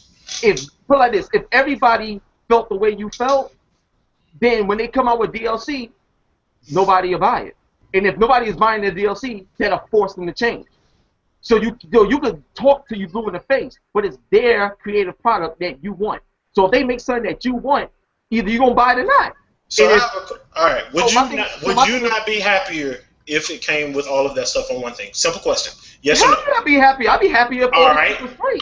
Cool. So I'll be happier, but just because I'll be happier doesn't mean that I won't be happy. Even if I'm not saying I'm going to be happy paying for it, but if that's what I have to do to get it, then that's what I have to do. Like, I feel you, but I'm getting somewhere, and you're saying not talking to blue in the face ain't gonna change anything. Blah blah blah blah. All right, you have an audience, right? Right. You have fans, right? Right. And it'd be naive to think that every gamer is gonna stand up and be like, hey, I'm not cool with this. Some people just have the money to just throw at shit and they don't give a fuck. Right. That's true. So they're just gonna jump into it. That's true. But there are people that don't even think on this wavelength that they're getting robbed because it's happened so fucking slowly. They don't even realize it at this point. They just throw in that $20 and that $30 at expansion pass, like, yo, this is content I don't want to pay $50 for down the line. They're not seeing the big picture. But you could have that. You could talk to people and explain to people that is a problem. And you could get people thinking in that essence and hold people accountable so that shit would fucking change, as opposed to being like, hey, that's just their company. If that's what they're going to do, oh, well, let's just move on.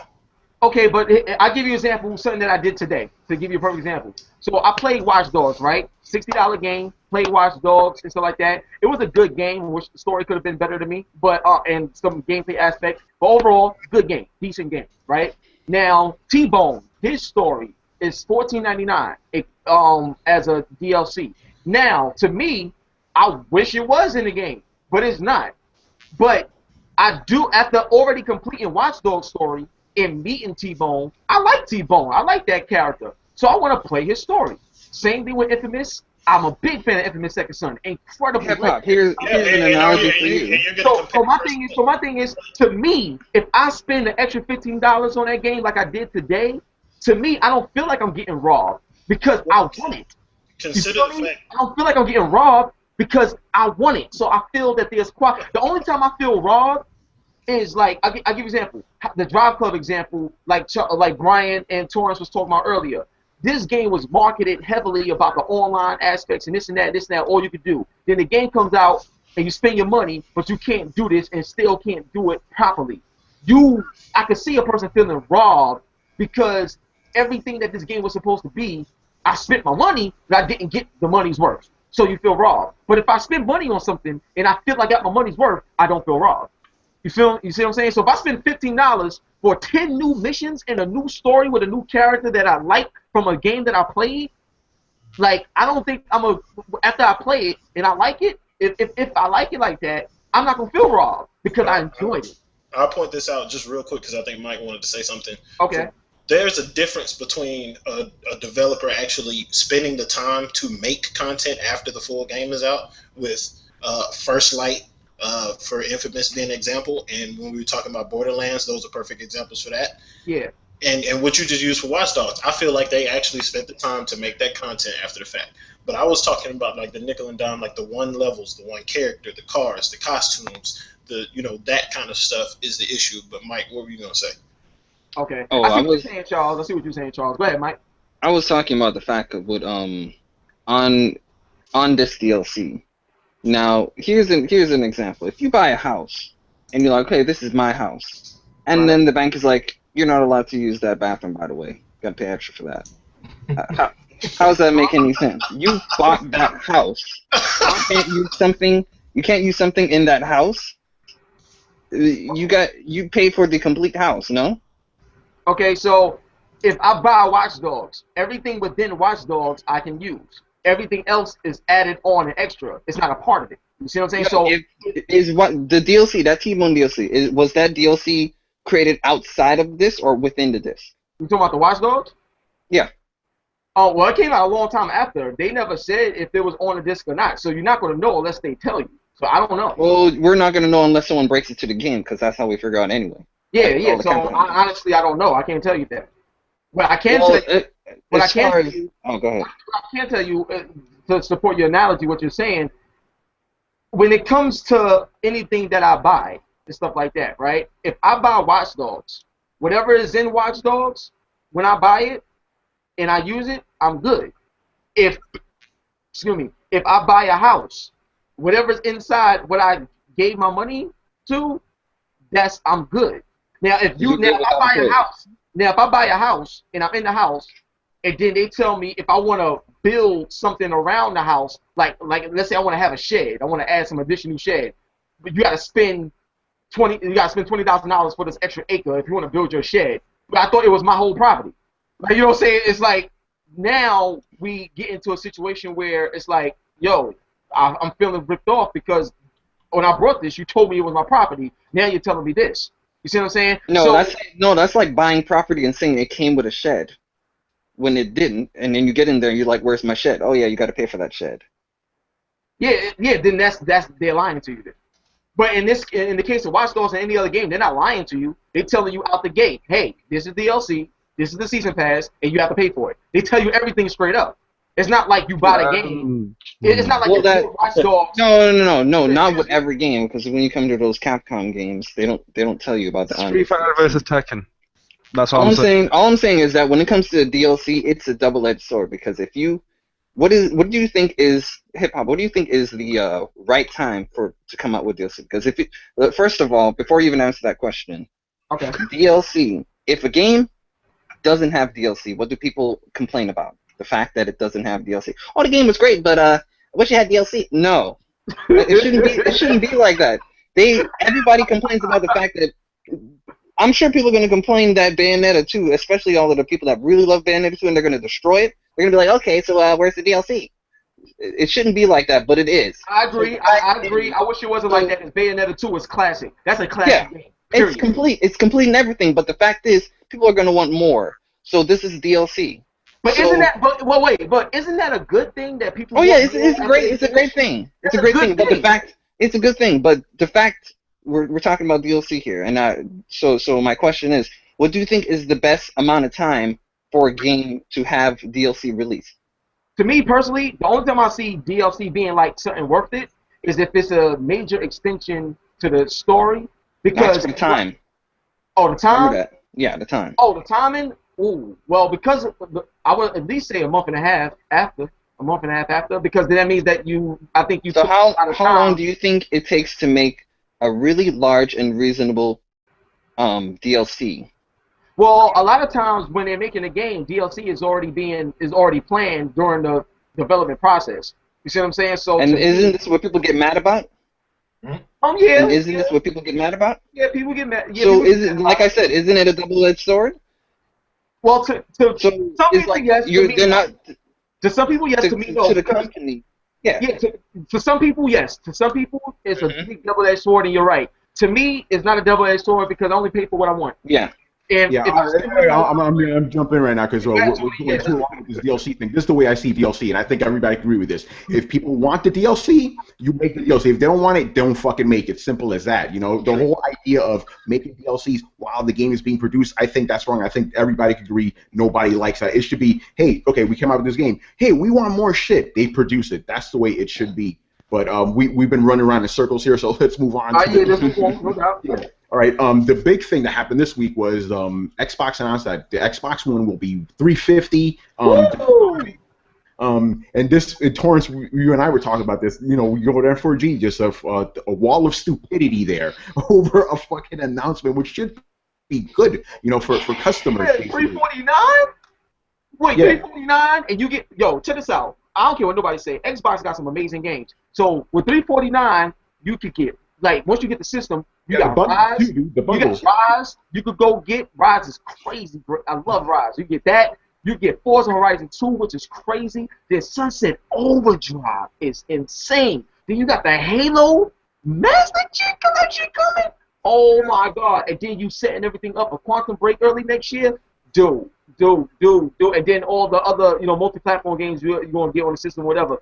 That's incredible. And it's cheap. And unless Sony announced price drop for themselves because they were doing that thing.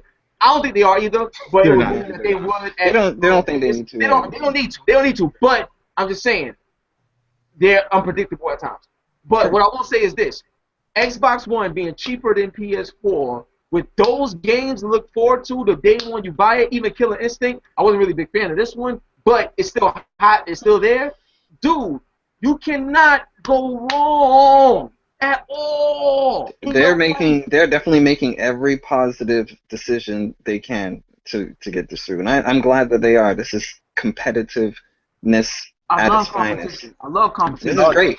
I just hope that the people that actually want it go out and buy it, because there's one thing where they're like, I want this to happen, I want that to happen, and then it happens, and then they don't support it. Yeah, that's the bad thing about it, because then Microsoft is looking at like, why did we change anything? When you're not going to buy it in the first place. We should have just left the Connect inside there and just made the money that we're going to make off of the people that were really going to get it. Versus the people who said, I'm so happy you said that, because that's why when I look at these companies and they do DLC and they do all these other things, so many people complain about them, right? But the same people complaining is the same people that still go out and buy it. That's one. And a lot of people, and I'm just talking about numbers, like a lot of people complain about Driveclub. Over 1 million people bought it, so there's a lot more people enjoying it. There are a lot of people complaining about Destiny, but it sold like 6 million already. A lot of people complaining about Watch Dogs. That shit sold 9 million. At the end of the day, when you look at the percentages and the results, the people creating the game seem to know more about what they're doing than the people that's complaining. You know what I'm saying? I'm just in terms of behavior. When it comes to that, I say if you don't support something, don't buy it. If you do support something, don't buy it. But don't sit there, complain about something, buy it, and then complain some more. You're not helping the cause. That I could have said it better myself, my dude. You that dude, son. Straight up, son. Torrence, man, jump in here. What do you think about all this? Are you muted? Yeah, you are muted. Torrence, You're muted. unmute yourself, man. Yeah, you muted, man. We can't hear a word you're saying. We seen your mouth and nothing coming out. What are you talking about? He playing with his nipples. Why don't we hear Torrence? I don't know. No, I just saw him. Yeah, he. There you go. When I switched to Firefox, it changed my microphone setting. Okay, that's what happened. Okay. Hip hop showing us infamous. Yes, second. For the second. Here's the thing. I said this at the beginning of the generation. I said, whoever is losing is going to do some crazy shit, and that's what we want. Yep. So not only is Microsoft, they have all these fucking great games they're coming out with, but the whole $349 thing is cool. Okay, that's cool. But then you're bundling it with free games. Yeah. If you go buy a PlayStation 4 right now with no games, it's $399. You buy an Xbox One, you can get 2 Assassin's Creed games. You can get Sunset Overdrive, and what was the third one? There's a third bundle. Call of Duty. Call of Duty. That's fucking crazy. That's They're insane. doing that shit. Yeah. They are trying their best to stay competitive with Sony. Microsoft might win. Microsoft, I really think this is the best chance Microsoft got to win the holiday season. Now, I'll tell you, here's the thing. I don't know if you guys read NeoGAF or not. NeoGAF is pretty much pro-Sony. I mean, there's a lot of people on there with a lot of different opinions, but they're pro-Sony, and they've been very critical of Microsoft. After Sunset Overdrive got released, there's a lot of people that want to fucking get an Xbox just for that game, which is unprecedented because since when has a new IP garnered that much interest? Here's my question to you. Do you think they're doing that because it's a former studio that worked with Sony and Sony? No, I don't think that No. If that support appeared before the game came out, I'd agree with what Tony just said. But the fact that it's afterwards and they're seeing what the game is, that is the key. Okay, I got you. Because I didn't know about any of this. Yeah. Go ahead, man. Well, that's why I said Tony. Wait, who's somebody else talking? Yeah, Hip Hop. You want to say something, man? What's up? No, I was just saying that Sunset Overdrive is incredible, and I knew it was incredible from the first time I saw it because I just automatically thought about Jet Set Radio and Tony Hawk, Infamous, and then when I played it, I was like, yo, dude, and then the personality, and that's one of the few games, because Hideo Kojima, he's a mastermind, but that's one of the few games that breaks the fourth wall. If you play Sunset Overdrive, there's a lot of things in that game that people not even talking about. That's how I know a lot of these dudes reviewing games ain't real gamers, because the things in this game, I'm telling you, I promise y'all, whoever didn't play it yet, when you play it, there's certain things in this game that's just like, how did they even think of it? I heard that the co-op was fucking unbelievable. The game is unbelievable. Yeah. Here's what I'm excited about, and we're getting a little bit off topic, but I'm excited about the game because fucking Insomniac's back. They recovered from. Now I'm not saying Fuse was a bad game or anything, but they recovered from Fuse. I'm saying Fuse is a bad game. I would say it's a bad game too. Really? I haven't played it. Fuse wasn't all of that. You know me, I love everything. Fuse wasn't all of that. I think this is Blood Rain. It just wasn't their best. From Sony. This is probably their most ambitious multiplayer game since Resistance 2. Because Resistance 2 had that 30-30. It had that player co-op. At the time, Resistance 2. Yeah. Yo, y'all watching me? Yeah, what you playing? Resistance 2 was. Yeah, he's playing it right now. Yeah, Resistance 2 had the 8-player co-op, and that's one thing that they were good at. That's probably, in my opinion, the best thing about Resistance 2 was its 8-player co-op. So the fact that they're bringing more games out that have that in it, there needs to be more games out there that have 8-player co-op. What we don't even have a.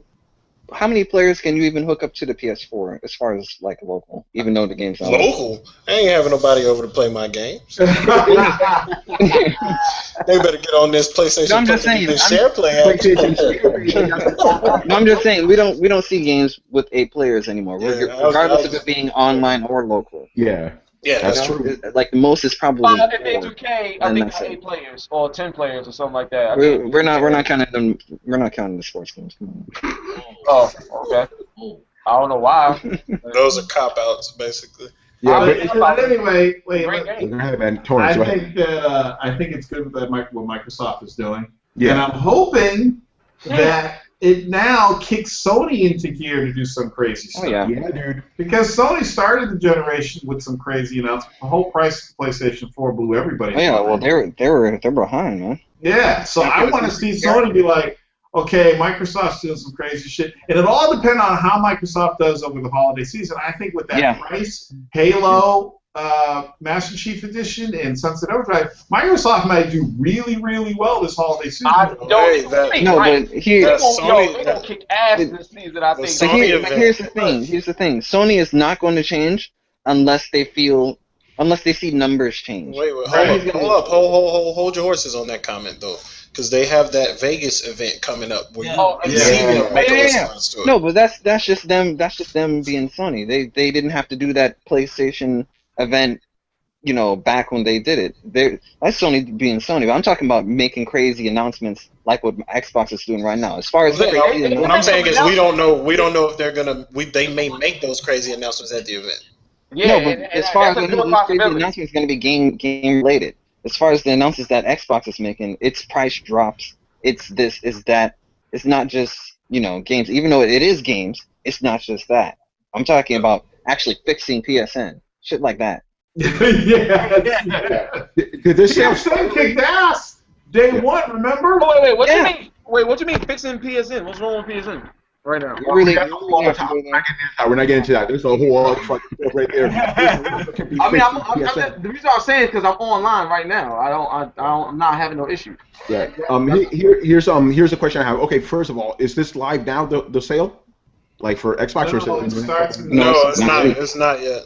Yeah. Do you think it's really going to give Microsoft? Because here's the thing. I'm kind of thinking about it. Microsoft has engendered a lot of mistrust with people. They didn't like how forced with the whole DRM thing. No one liked that shit. So people still remember that. Do you think this will be enough to make people go, I'll buy it? Even with me, I'm $350 Sunset Overdrive. Shit, I may do. If I wasn't so broke after Comic-Con, actually, I would have bought Bayonetta and Wii U if I had money. But even it's making me think maybe I should get an Xbox. I got a perfect answer for that. It's not just that. It's the price cut. It's Sunset Overdrive and it's Halo Master Chief Edition. You may not know this, Tony, but with every Xbox that's been released, when they released a Halo game, sales went through the fucking roof. It's like everybody's just waiting for the Halo for them to buy their Xbox. But here's my question. Those were new Halo games. Those were new Halo games. This is not a new Halo game. Understand? Do you think it's not new, but think about all the PlayStation users who have switched to Xbox that haven't had the Halo experience. The good point. Think about all of the Xbox users that love Halo and left Halo and want to come back. And something to give more weight to what you said. A lot. I read this somewhere. I don't know if it's true or not, but supposedly a lot of the people that bought an Xbox One stage ever experienced Halo, so you may have a point there. Yeah. It is. It's like Halo. Halo 1 through 4, but if you never played them, they're new to you, right? And all the people that haven't played Halo, there's the Halo 5 Guardians is right here too. Yeah. HD baby. Yeah, it's right around the corner.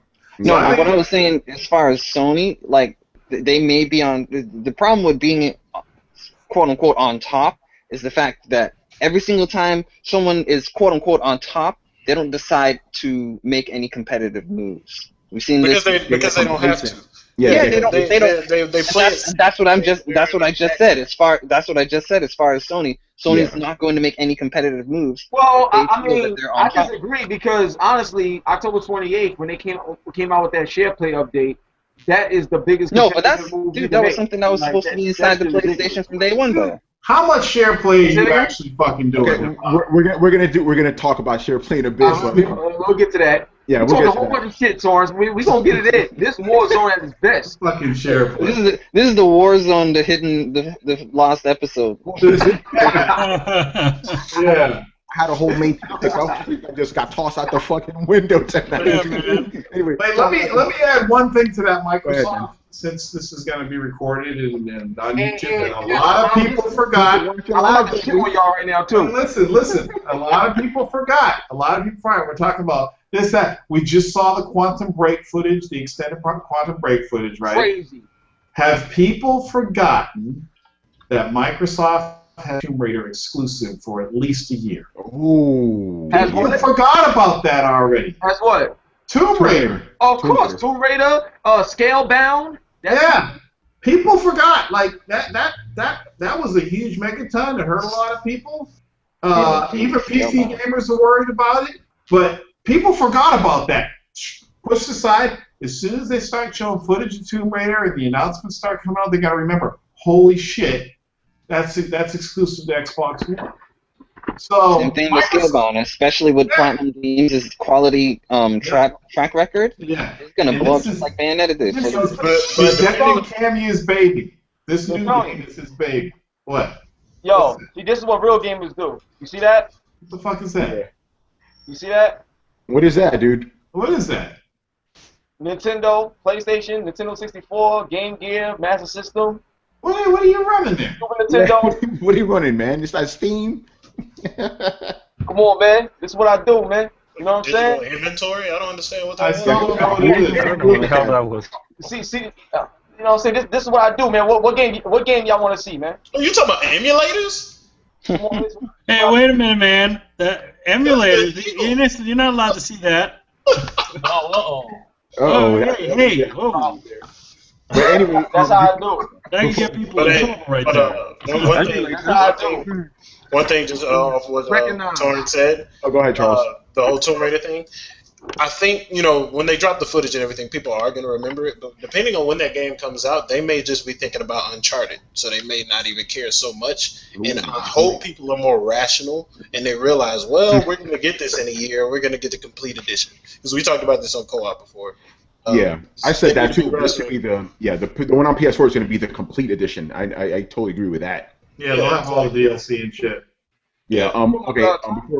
Before we move on to the I'm getting Tomb Raider on Xbox One. I ain't waiting for nothing. You crazy? I need that ASAP, yo. We just talking about the people that don't have an Xbox One that don't have a desire. I don't understand people, man. Like I really don't understand.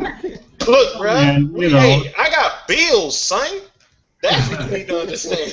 Yeah, come on. A console, even if a console is $300, it's still an investment, and not everybody has the ability to buy both consoles. Just it's a little bit different when you're on the other side of it. When when that's your job. Your job is to have the multiple things, is to give other people these things. So it's a little bit different. But some people, they get their console, they made their decision. I'm like, and they're like, all right, that's what I got, Yeah, exactly. All right, before we move on to the next thing, hip hop. Everyone was asking me to ask you this: what kind of TV do you have now? Well, I'm not sure if y'all remember the other one, but it's the Samsung ES8000 CMR 960 240 hertz 65 inch. And you know the whole code name. And of course. You know the cereal off the back of that. So it's ridiculous. You saw that? You saw how I threw him to the screen? What are you running that off of your computer? I can't tell you that right now, man. Hey, man. I was doing emulating when you were he found like a special unlock on PlayStation TV or something. You're doing that share play with someone playing the Super Nintendo. Yo, that was hilarious. All right, speaking about Nintendo, Chris, this is one you wanted to get at. Nintendo talked about how they're profitable now, and you kind of don't believe them. What's going on with that? Well, no, I believe them, and it's good that their sales are picking up and stuff. I just think that it's a little early to celebrate because they've lowered their forecast and everything, and they still have operational loss quarter after quarter. So if you say like, well, we're going to lower our forecast way down here, and look, we made a profit, then yes, it's eventually going to lower your bar enough where you are in the black for one quarter. Oh, jeez. But overall, like this time last year, they lost twice as much money. So, it's 14 billion yen versus what they lost 23 or 26 billion yen the last quarter. This time last year, and then almost 10 billion in the first quarter of this year. So, they had operating losses ever since the Wii launch, and then they've not hit their forecast at all, and then they hit one. So that's, I'll give it to them. That's good. And they've been saying, well, okay, Mario Kart was a strong seller, and it did well for them. That's good. They said it was also Hyrule Warriors, which I don't believe them on that, because Hyrule Warriors really didn't sell very well. I think it's more I think they want to promote those games, so they're saying that, oh, look, we have strong sales of this and that. So Mario Kart, yes. Hyrule Warriors, no. I think it's more due to Smash Brothers on 3DS. I think that was big for them. I think 3DS sales are doing very well, and I think that's what's been keeping them up and keeping their sales good. I think they want the Wii U to look like it's doing well, but it's not really. So that's where I say numbers don't lie, but you can use numbers to lie. So that's where I say that. I like the way you said that. Numbers don't lie, but you can use numbers to lie. I like that. I like that. I might steal that from you, son. Yo, I'm being honest, man. I'm just, yo, when you got some high shit, I'm like, yo. Yeah, you could use it. I mean, we did a lot of statistics. Even when I was there, we used. I remember the Club Nintendo meetings and talk about using statistics to lie. That's how you get things done inside of a company. But yeah, I mean, putting that forecast out, but you preface it with, well, look, we've made money, and these are the reasons why. Well, okay, wait, hold on a second. Now, we just see this giant number, and you say these things are the reason why this is happening, but yeah, look at sales numbers. I more think it's like, well, Smash Brothers is high on the sales charts for this year. Hey, it's probably Torrence. Yo, Torrence, sorry to interrupt, but Torrence, what was that game you was talking about earlier on Genesis? Street Fighter 2 Championship Edition. Oh, okay. Yeah, he's running that through his computer. I know how he's running it, but we can't say that on air. I know how you're running that shit. Yeah, Tony knows how I'm running it. I know exactly how you're running it. Yeah, because you have a CPS board sitting right there in front of your TV. You don't even know what a CPS board is. CPS board? Nah, actually, you know, you're right. I don't think I've never heard of the CPS before. Yeah, he's got one of them.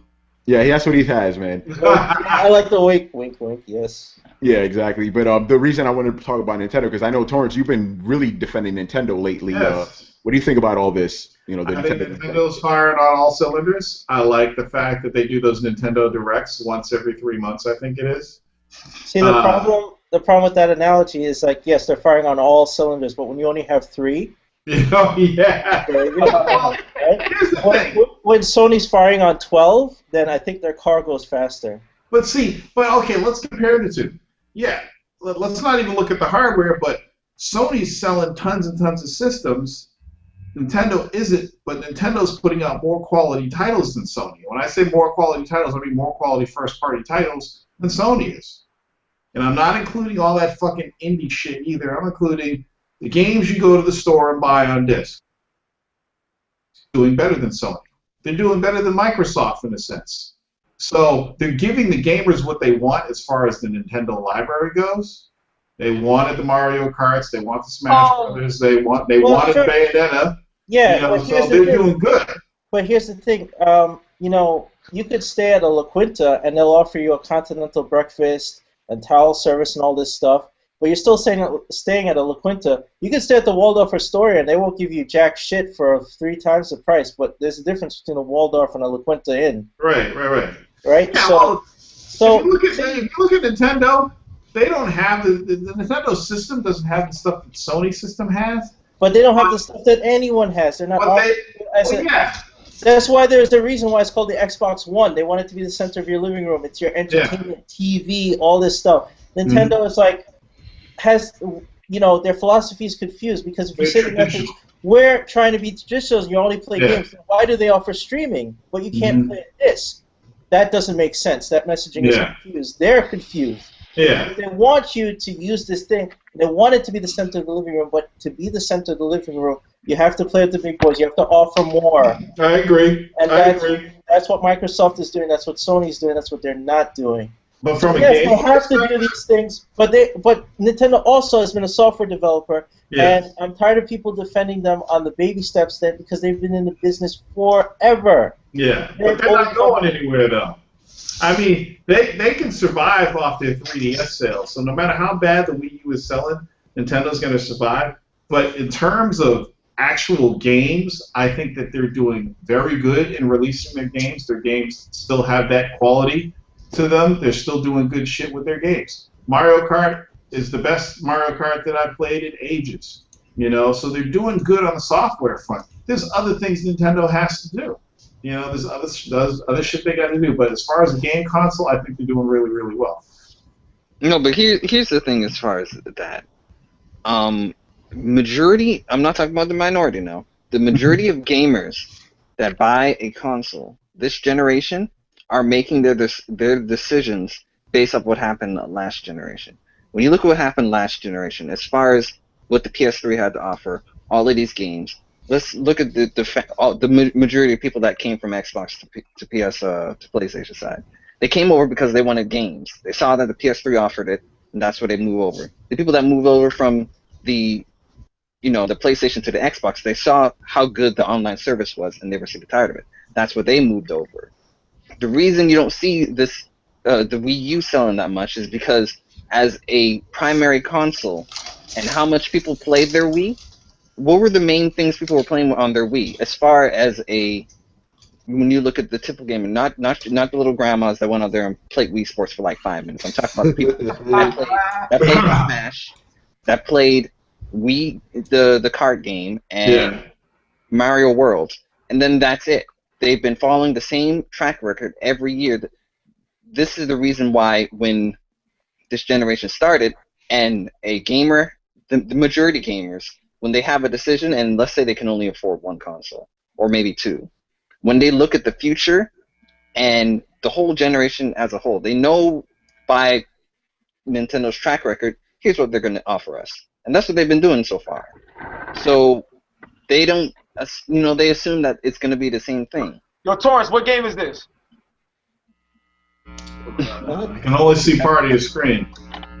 I'm assuming it's a Ninja Gaiden if I saw Tecmo.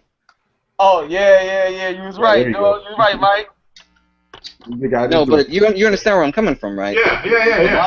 A lot of people make their decisions based off of the past. So, I mean, I want Nintendo to succeed, and I want them to change their tradition, but that's the key word that just haunts them is tradition. Well, tradition. They got to keep doing the same thing because they think it's going to succeed. When there's a part of their tradition they need to go back to, and they need to focus on the core gamers. See, the Blue Ocean strategy was a failure. The problem with expanding the market and saying everyone's a gamer and getting people in because they bought Wii Fit was a mistake because not focusing on the core, then they lost these people. They lost games. They lost. There's absolutely no loyalty behind those people. Exactly. That's why I said it was a one-hit wonder. It was a one-hit wonder. It will never. It most likely won't happen again. Most people who bought the Wii, the original Nintendo Wii, what was the game that they stayed with? They just stayed with Wii Sports, and then maybe they bought what was it, the yoga game? Yeah, Wii Fit. Wii Fit, the yoga game. Why that chick is in Smash? But yeah, because Grandma really wants to play Super Smash Bros. With the Wii Fit woman, right? No, I'm saying. Can you control her with motion controls if you have to? Wiimotes. That'd be hilarious. And the board, right? It's sad. Now I'm thinking about an old woman playing No More Heroes. Yeah, where you got to recharge your controller by going like this. Hey, real quick. Happy birthday to Chris Seeley. Yeah, happy belated birthday. That's right. Happy birthday, man. Thank you. Yeah, it was on Tuesday when we did the Marvel Madness. Yeah, that was good, man. All right, so yeah, anyway, that's good news for Nintendo. But go ahead, Chris. I hope they can. I really hope they can right the ship. I really hope that they do stuff like this to keep going upwards. Like they have to turn it around. I realize, yes, it's like the Titanic. It's not arranging toy chairs. I mean, turn it around. Like, there's the iceberg. Turn it around so... Oh, shit. Pro wrestling. Pro wrestling. Sad part I see as far as their future is that even if they turn it around and they do everything right, it's going to be a long time before we see a change because when people buy something, they're stubborn. So,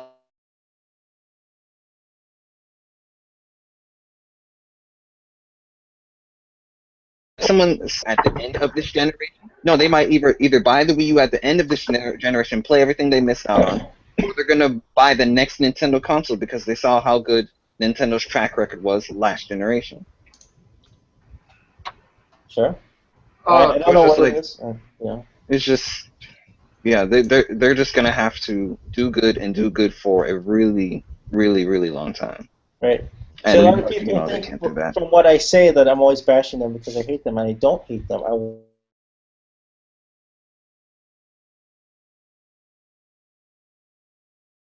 To see them do well, just take it in context of everything that's happening. It's a broad picture, and like you said, it's going to take a long time for them to correct all this stuff.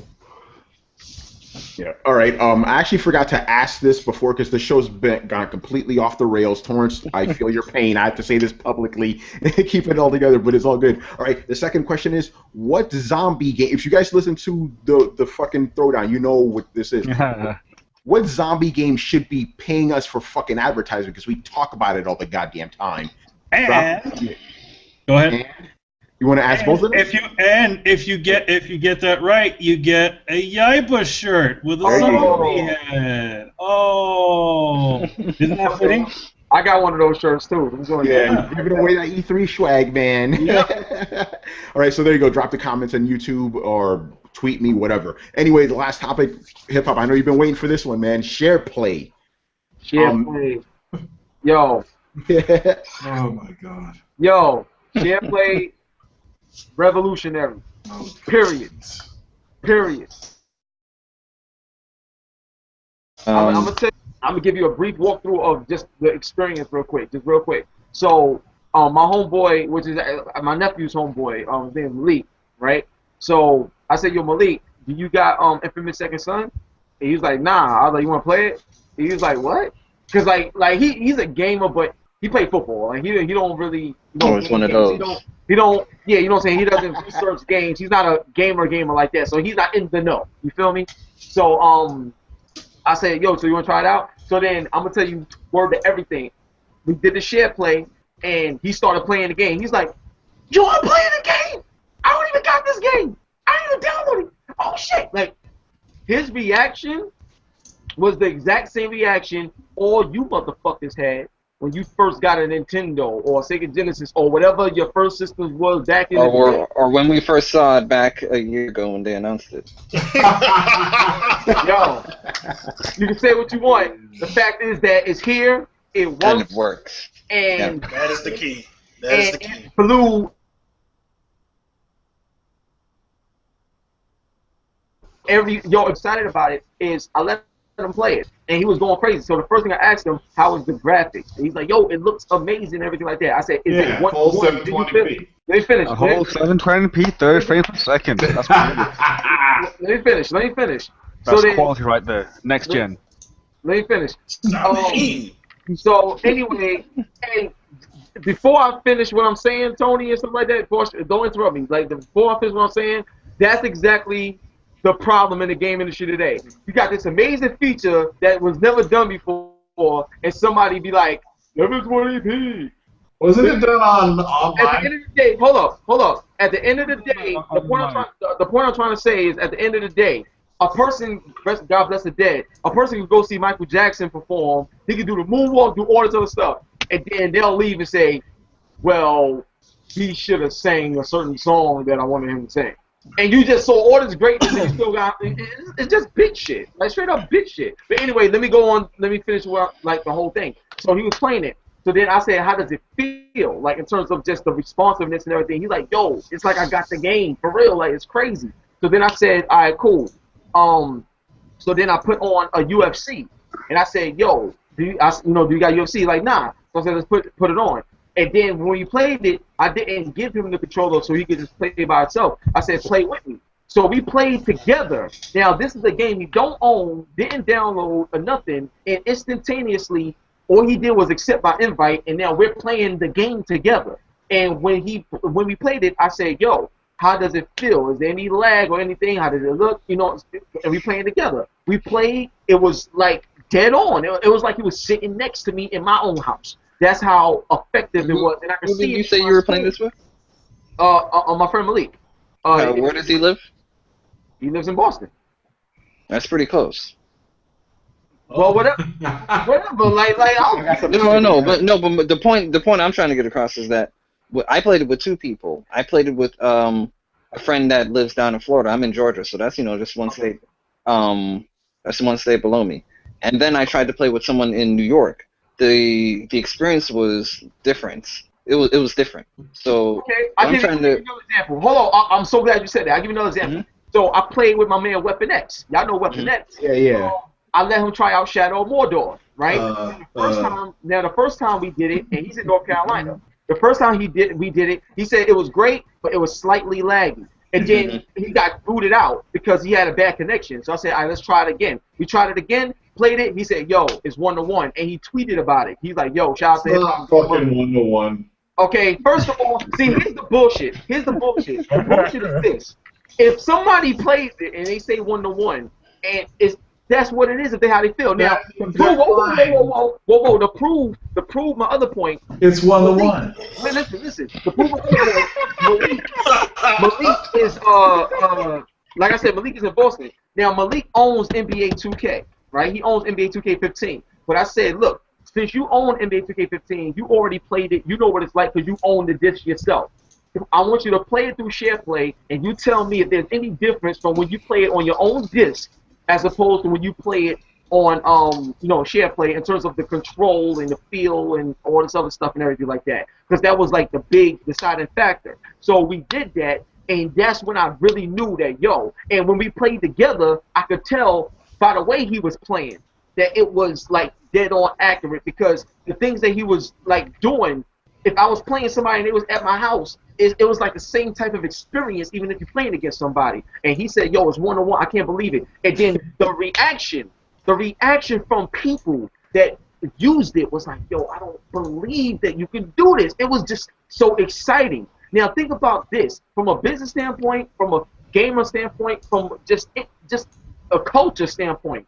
Like all the millions of people that got a PS4 already and stuff like that, there's a lot of people, the word of mouth and just the social life we live in, social networking, is like the biggest form of true advertisement, so to speak, because it's coming from something or someone that is like the truest, unbiased shit you can say.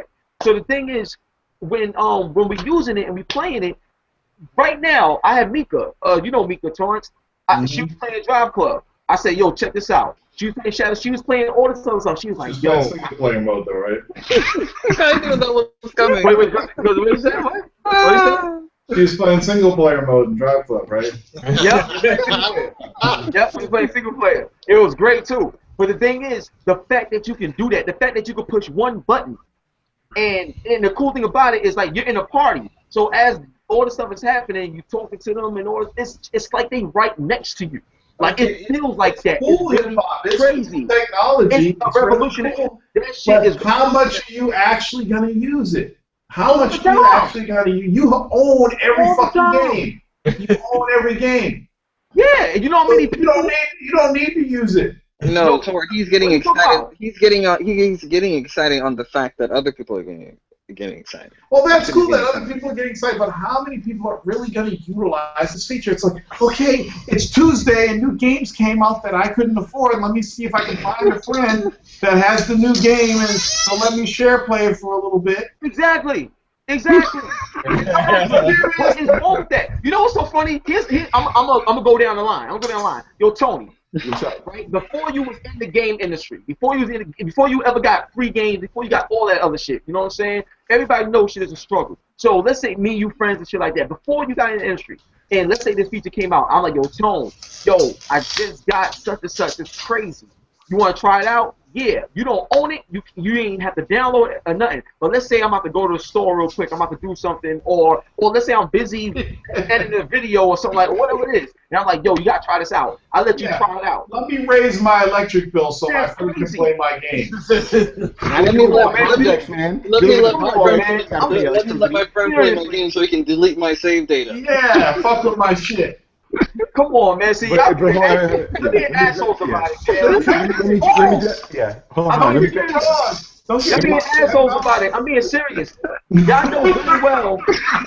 Y'all know good and well that this feature is revolutionary. Yeah, and the fact that y'all acting like that. Hey, don't get to this. I got something to say about this right now. Actually, because I played this with Manny the other day, right? Yeah. I actually agree with you halfway through. Yeah, it is revolutionary because it goes back to the old days. Remember what we used to do? Your boys used to come over. What game is that? Let me play it. It replicates that in your virtual console. You know, it's like a virtual couch. Because people can't be coming over to your fucking house. Everybody's right. So you could test out games that way. It's fantastic. But at the same time, this is a good first step. This is why I say first step. Manny lives in this dude lives like, what, less than a mile from me, right? There was lag. There was a lot of fucking lag. We were playing Metal Gear. It was like, whoa, this shit is stuttering. But what type of internet connection you got, and what type of internet connection he has? The same internet connection that every single in New York has, which is fucking Time Warner. That's no. Yes. Hip hop. I have Time Warner. I'm gonna the modem. We got Time Warner. We got Time Warner new modems, and you're one of the lucky few. I got that bullshit. I got Verizon Files. I got fiber. You got that bullshit like you have a fucking choice. Come on, man. Come on, man. Oh yeah, I called them up before when I moved over here. There was no other choices I had. They said, "Oh, hey, you can go on. You can go. This is not Time Warner. This is fucking Verizon." I'm like, "Hey, I'm moving. Can I get Vios in the new?" And they're like, "No." Wait, where you live? It's in Jamaica. I moved to Briarwood. So what do they got over there? Oh wow, that's what they got over there. No, well, man. I moved from Bayside to Briarwood. Seriously, Tony. With my experience, I got Verizon Files. My shit is crazy. Well, you realize Manny, hold on. The point I was trying to make is there is lag there, but you get used to it because it's not that bad. You do get like a couple of seconds. You get used to it, and it's fine. You know, that's not a problem. Okay, you're not understanding what I'm saying. There is lag. No, listen, you're not understanding what I'm saying. When Weapon X, I use him as my better example because he's like more in the know. Mika's in the know too, but I'm gonna use Weapon X for example because of something that he said. So when Weapon X, when we first did it, pause because that sounded mad funny. When we first did it. Word up, yeah. So when we first did share play, I'll do the homo shit. So when we did the share play, right? When we did the share, y'all stupid. When I did the share play, right? The first time, he was doing Shadow of Mordor, and he's like, it's good, but there's slight lag. And then he kept playing it, it's like that. And I was like, all right, let's try it again. When he tried it again, he's like, nah, this is better. Like, this is like 1-to-1. It was a major difference from when we first tried it, and then when we tried it again, like, I cut the share play off, stopped it, you know what I'm saying? Then resetted it, went back into it again, and when he played it, it was a significant difference from the initial. And when he initially played it, he felt the lag, he knew it was there. Another time he played it, he's like, nah, this is perfect. Like, this is like you could tell. How long did you play for? For like 40 minutes. Like 40 minutes. It's really cool tech. Guy Kyle, the whole thing they got going on is really cool tech. But y'all say it's not revolutionary as well. It's not revolutionary. Where else can you do that at? Where else can you do that at? NVIDIA's doing it. Ouya did it. I mean, streaming your game over the wire is not new. No. So you mean to tell me on your Ouya, you could play it? I can use that. Not Ouya, on live. Live ass. Oh, really? On live? I have on live. You're a damn liar. It's game streaming. It's game streaming. No, it's not. No. See, yes, it is. No, it's not like that. It's the same thing. Look, if I have Torrence, listen to me. All you're doing is you're becoming the game streaming server.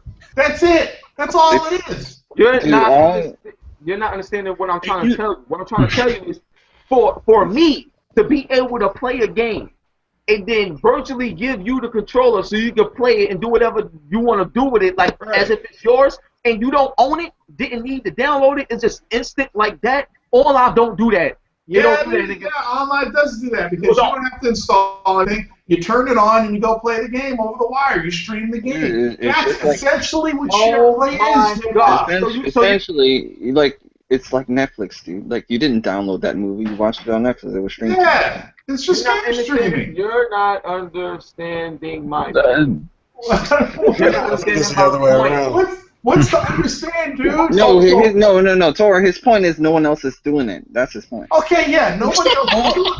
I'm gonna break this down in the console world. You know what? I'm gonna break this down to the simplest form. You're just the same thing that you use for the remote play. That's the same shit that you're doing with this. So the PlayStation is what it does. It says it's doing the same thing that it sends to your Vita. It's the same video. It's the same video that it records. It's all that. All it's doing, you're essentially doing remote play to an alternate PlayStation. That's what it is. Yeah. And that right there is amazing. And for this motherfucker to say that it ain't 1-to-1, dude, I can do a remote play on my Vita and look at the TV stream without even looking at my video of my Vita and do the same exact shit. You liar! Don't try to play me, son. There's no fucking way it's 1-to-1. It may feel really good, but there's no way it's fucking 1-to-1. It's not exactly 1-to-1. It could be 1 to 0.95. There will always be it's like some lag. The point is, okay. Hip-hop, here's the thing. It's cool. How much you actually gonna use it? How much are you gonna use SharePlay through your through this generation? I know Tony's gonna use it. He's gonna be like, "Yo, Riku, can you do this trophy for me?" Yeah, Riku's doing it. I'd be like, "You can do that yourself, nigga." It's gonna be making this shit. There's so many ways. There's so many ways I can use it. I can use it for a review format, for my reviews or whatever. I can use it for a review format. How are you gonna do that? Okay. I got fans. That shit, that damn. I got fans. You can't let your fans play your review copies of games. They're not gonna allow that. Yeah, I'm sure Sony's gonna probably have a little bit of a bar on that for. Yeah. It's gonna say like you're gonna do it. Test it out with something. See if it works. But I definitely say it's gonna say you cannot share the game. It's like trying to do screenshots in Netflix. It's just the feature's gonna say we can't allow this. Yeah. So, as far as early games, I mean. You better have your activities private because I'm not talking about like early. I'm talking about once the game just comes out and people still on a fence on it, and I got fans that's not sure. I'm like, yo, check it out for yourself. Yeah, that's fine. You're gonna let fans control your fucking PS4. Fans. I'm gonna try. It sounds like a recipe for disaster. Didn't you just get hacked? Yeah. Oh my God. I guarantee you somebody's gonna delete your shit. I guarantee you. You guys is bugging out. Like the thing is, it doesn't let you go that far. It only lets you play your game. It only lets you play the game. It doesn't even. Yeah, exactly. Like y'all bugging out, man. Like listen. What I'm trying to say is like when I look at SharePlay, when I looked at Xbox Live, when I looked at DVD on PS2, other stuff. These things are groundbreaking things that like pushing the game like industry further. Like, and the thing is, when people see this shit, they look at it like it's nothing. It's like, I mean, no, this is pretty significant, man. Let's be real about that. It's pretty fucking significant. No, it's like hip-hop. It's not perfect. This is the reason I said this earlier, and I said it as a joke, but now I'm kind of serious. This is the reason why everyone inside here is not excited for SharePlay, because we were already excited for it back when it was announced in February. In 2013? No, I'm I'm excited that it works. I'm excited that it works. No, that's great. No, I was excited that it worked too. I was playing it with Ground Zeroes. I agree with you. But I'm just saying it for everyone here. You play Metal Gear? Oh yeah, I tried. Metal Gear is crazy. The point I'm trying to say is that we were already excited. The fact that, it's here finally. We're excited that it works now. I gotta say something to Michael real quick. Wait, y'all didn't let him finish talking. Oh, I'm sorry. Jesus Christ. I'm sorry. Go ahead, Michael. I'm sorry. I thought you was finished. I'm sorry. Go ahead. Yeah. My point is, we know no one here is excited because we knew about the feature and we knew what it was gonna do. The only people that are excited are, like you said, the people that aren't knowledgeable about every game and stuff. Okay, now here's the thing. Here's what I'm gonna tell you, Mike. What I'm trying to say is, like, when I did this,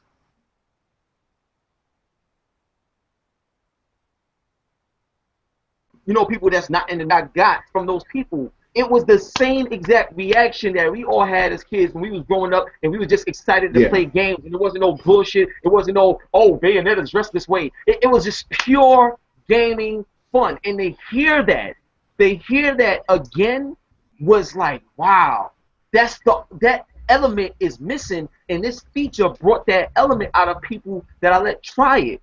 That's not in the know. Well, no, but wait, what is the difference between you seeing the excitement of someone who's never seen it before versus me getting excited for me never seen it before back in February? We both had the same amount of excitement on a new feature that we've never seen before. No. Yeah. No, not the difference. No, the difference is in the excitement is that when you hear something, you get excited, but then when you experience it, it solidifies it. Like it all comes to fruition. It's like you can have an idea and be excited about an idea, but once that idea is completed and you visually see your idea alive and it's real and you can touch it and watch other people use it, now the excitement is like on 0 to 100 now, because it's like it's real now. So wait, you said just an excited thought. My excitement only reached 0 to 50, but his only reached to 100 because he got to play it while seeing it for the first time. Kinda, yeah. Okay, I mean, if you use that analogy, then I guess. Yeah, your excitement. It's like your excitement was 0 to 100 when they announced it. Mm-hmm. When you played it, it should have been 0 to 2,000 or something like that. Like, you know what I'm saying? Because now it's real. Now it's real. You know what I'm saying? Because there's been a lot of things in game history that's been announced, and when they come out, it's like, oh, it's not what I thought it was gonna be. Like, you know what I'm saying? Yeah, I understand. So when the game comes out and it's really what it works. It works the way they said it was gonna work too. I'll tell you this. I was actually glad that it was this responsive, because I was talking to two friends. You know, I was in the party and the other two people were doing share play, and the day before it came out, I asked them a question because the two people I was in the chat with, they play 2K a lot, and as far as you know, as far as everybody knows, all 2K games online just lag. They just lag at the start. Oh yeah, they're horrible. They're horrible online. So I was like, I asked them a question. Which one do you think would probably be better if you sat there and played your traditional laggy 2K online games, or just start up a local, game and invite them in there? I'm sure that's funny. That latency, I'm sure that latency is a lot quicker. Hold on, yo, Mike, you just said something amazing. You just said something amazing, so I can put you in a headlock right now, okay? Oh. Yo, son. It's out of love, though. It's out of love, though. It's out of love. He's gonna give you the nookie. It's okay. It's out of love, son. But yo, real talk. Let me tell you something, son. That just opened up my whole mind to a whole new shit, Torrence. Like, when you go online, wait, shut up. When you go online, it's mad laggy on them servers. But if you want to play with your friends, like, you could get a real good NBA 2K15 game with your friends. Yeah, that's what they were doing. That's what we were saying. I didn't even think about that, son. Son. I quit. It's your boy. No, anyway. No, but you see, my point is, share play is a good feature. And as far as that whole laggy thing at first, and then 1-to-1 later, there's probably just going to be some patches in the future. Yo, son, what you just said, Mike, is over. I didn't even think about that, because I was really I was so amazed and overwhelmed.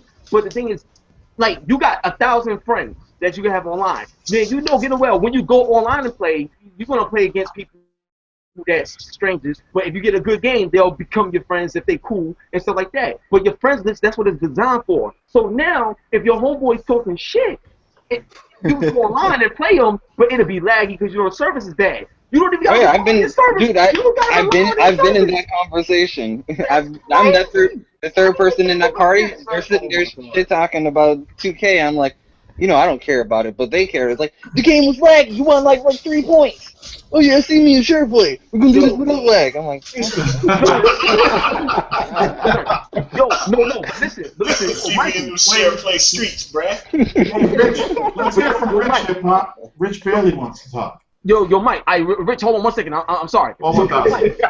Yo, he's still excited, son. Yo, Mike. So my thing is this: like when it comes to 2K or FIFA or UFC or all these other games, I wasn't even realizing that. But when I was playing it, I didn't have no lag. It was like I was playing offline. It felt like I was playing offline with my friend, and he wasn't here. Like, you see what I'm saying? And he don't own the game. It didn't download it, and I got that type of experience. Yo, ain't no way. And you don't say this ain't revolutionary, Torrence, I will take your nibble off and make you eat. It's not revolutionary. They just took game streaming and made it better. Yo, you don't. No, I mean, okay, I understand. I understand the idea, and it's great. I understand where Torrence coming from, or the fact that it's not new, but you have to give credit to the guy who was. No. Let me finish. You have to give credit to the guy that was sitting there in that creative producing room with Sony, and they're like, we got to come up with some feature for the PS4 that's going to revolutionize everything. But that one dude to sit there and be like, I know, how about we do this? You got to give him some credit for thinking about it. Yo, this is crazy. Yeah, and Richard, I think get in this here, never man. been done on a console ever.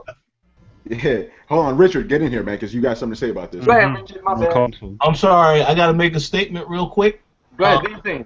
I do agree with everything that has been said. It's a great feature. But yes, it is a big deal because it's the only exclusive that Sony has this holiday season.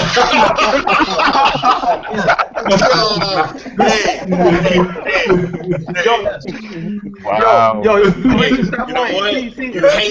You're hating because I can share play Little Big Planet by the end of the holiday season with exactly. all three of y'all, so y'all can jump in with me. Exactly. Whole two exclusives. Wow. You guys, what's so funny? I recognize that Sony is short on exclusives. No, but I was talking to my friend the other day about the whole November. Wait, you got Infamous Second Son, Infamous First Light. Holiday season. The things that are no, he's talking about November. He's talking about the people. Whoa. It doesn't matter if it's coming out holiday season or not. There's people that's not getting it until the holiday season. It's still going to be brought during the holiday season. So that's really cute. Like, I feel you. Like, there's some old games and stuff, but for the people that adopted all these titles, the new games, there aren't that many coming out. Look, before he rants about them, I am excited for the games coming out next year. I'm excited for The Order. I am excited for Bloodborne, but the reality is there aren't any new titles to get excited for going into the holidays. That's not true. That's not true, because Little Big Planet 3 is worth getting excited over. Which I mentioned that. Okay, so what's wrong with that? I don't understand what's wrong with that. See, Big Planet was I could go on a rant about the short attention span of gamers for like the 18th time, but I'm not going. I don't got a short. Look, y'all see. No. Hip hop, nothing. I'm talking about everyone that sits here and has to survive off of a new game every week. Every Tuesday. I agree. That is a different conversation. I still play. Yo, I ended Infamous Second Son. I think about 3 times. I play Infamous Second Son all the time, and it came out in February, March. The game is incredible. There's people that's gonna get Titanfall this holiday season. No, let me tell you something. What do you tell me something? Because tell me something. Let me throw this in here just for a quick second. Playing Infamous 3 times. Ending it 3 times. What did you get out of that? Enjoyment. The game is hot. It's fun to play. No. The answer I was looking for is you got replay value, right? Yeah, of course. Replay value. But any game that you like, you give replay value. He's not arguing against you. I disagree. I'm not arguing. He's not arguing against you. I'm just saying, don't hate on my platinums, bro, because they give me replay value. Yo, I'm not hating on them. There it is. You the man. You the man. No, but Nah, you the man. But my thing is, it's funny how people say, "Oh, ain't no games, ain't no this." I was just playing Turtles in Time. I was just playing pro wrestling, old ass games from the '80s, and I can play them shits all day still. A game is a game. It's fun to play, so I'm gonna play it all day if it's fun to play. I agree with him there. Yeah. I mean, it doesn't matter. Yeah, I agree with you. That's a good way to put it. Yeah, it's like, oh, it's not coming out this holiday season. It don't need to come out this holiday season. It could have been last year. If you ain't playing it, it's new to you. Yeah, I'm just saying, as far as everything that came out this year, there's no way. I mean, you have to have like a really niche opinion on like, okay, I'm not going to play that, but I want to play this and I want to play that. If you're playing everything that comes out, there's no way that you could be bored, next month or next week. Because there's a lot of games that actually. Look at my corner. Yo, look at my corner over here. Wait, hold on a second. Wait, hold on, wait. I just see the. You see that corner? That's a whole bunch of stack of games over there, son. That whole corner right there, son. That's my belt and stuff like that. That's my game right there. You know what I'm saying? Then over here is all the systems. I got all the systems right there. Wait, hold on a second, son. Word up. We know what you got. I mean, I do feel that for the people out there that want a new experience every Tuesday. I feel vaguely sad for you guys, but Xbox One. I don't think that's the point that was being made, but cool. Yeah, I know what you're saying is factual. They do not have anything new. They don't have a lot. They do have stuff like Little Big Fun, but they do not have a lot of stuff coming out this holiday season. Yeah, they don't have a lot coming out this holiday season, but they got a lot of games, period, that came out this year for people to enjoy. Like right now, on PlayStation 4, Xbox One, and the Wii U. On the Wii U, I can get Donkey Kong, Bayonetta 2, Mario Kart, Mario World 3D. That's 4 great games. Then on PlayStation 4, you got Killzone Shadow 4, you got Infamous Second Son, First Light if you want to add on, you got Little Big Planet. You got Little Big Planet. As far as people complaining about this holiday season. Don't bring up Mac. Don't bring up Mac. You have Driveclub Players Plus Edition as well? I just feel like there's a lack of appreciation in gamers these days. Wait, Hip Hop, since Driveclub's working for you, why don't you remote play with me so I can try it online? Let's do it. No, but the last thing I'll say about that, this holiday season. Add me right now. So let's do it right now. Add me. He probably doesn't have his PlayStation hooked up. No, it's not hooked up yet. Let me say one more thing about the whole. Right now. Yeah, finish it up. Is that? Finish it up, Riku. Go ahead, man. You got to look at why. You could say it was hype, sure, but a lot of people, if you ask a lot of people why did they side with the PlayStation this generation, and I already brought this up earlier, it's the fact that they saw out for the PS3 through its entire generation. They're looking at the long run. Absolutely. And just one holiday season. I was talking about as far as version 2.0. Version 2.0 could have came out any time this whole year, but why did they save it until November? Sony knows that it's a long con. Oh yeah, and they know that in the long run they're gonna have their games, and one holiday season isn't gonna completely kill them. Yeah, like the statement you just made, like on the co-op, I said those exact words. Like because I was asked why I chose, like somebody was talking about the exclusives for holiday season. They asked why I chose the PS4 over the Xbox One. Is because for one, I cannot afford to get both. I don't have a desire to have both, and I know what franchises I enjoy, and I know what Sony has done in the past, and you know what's coming out in the future.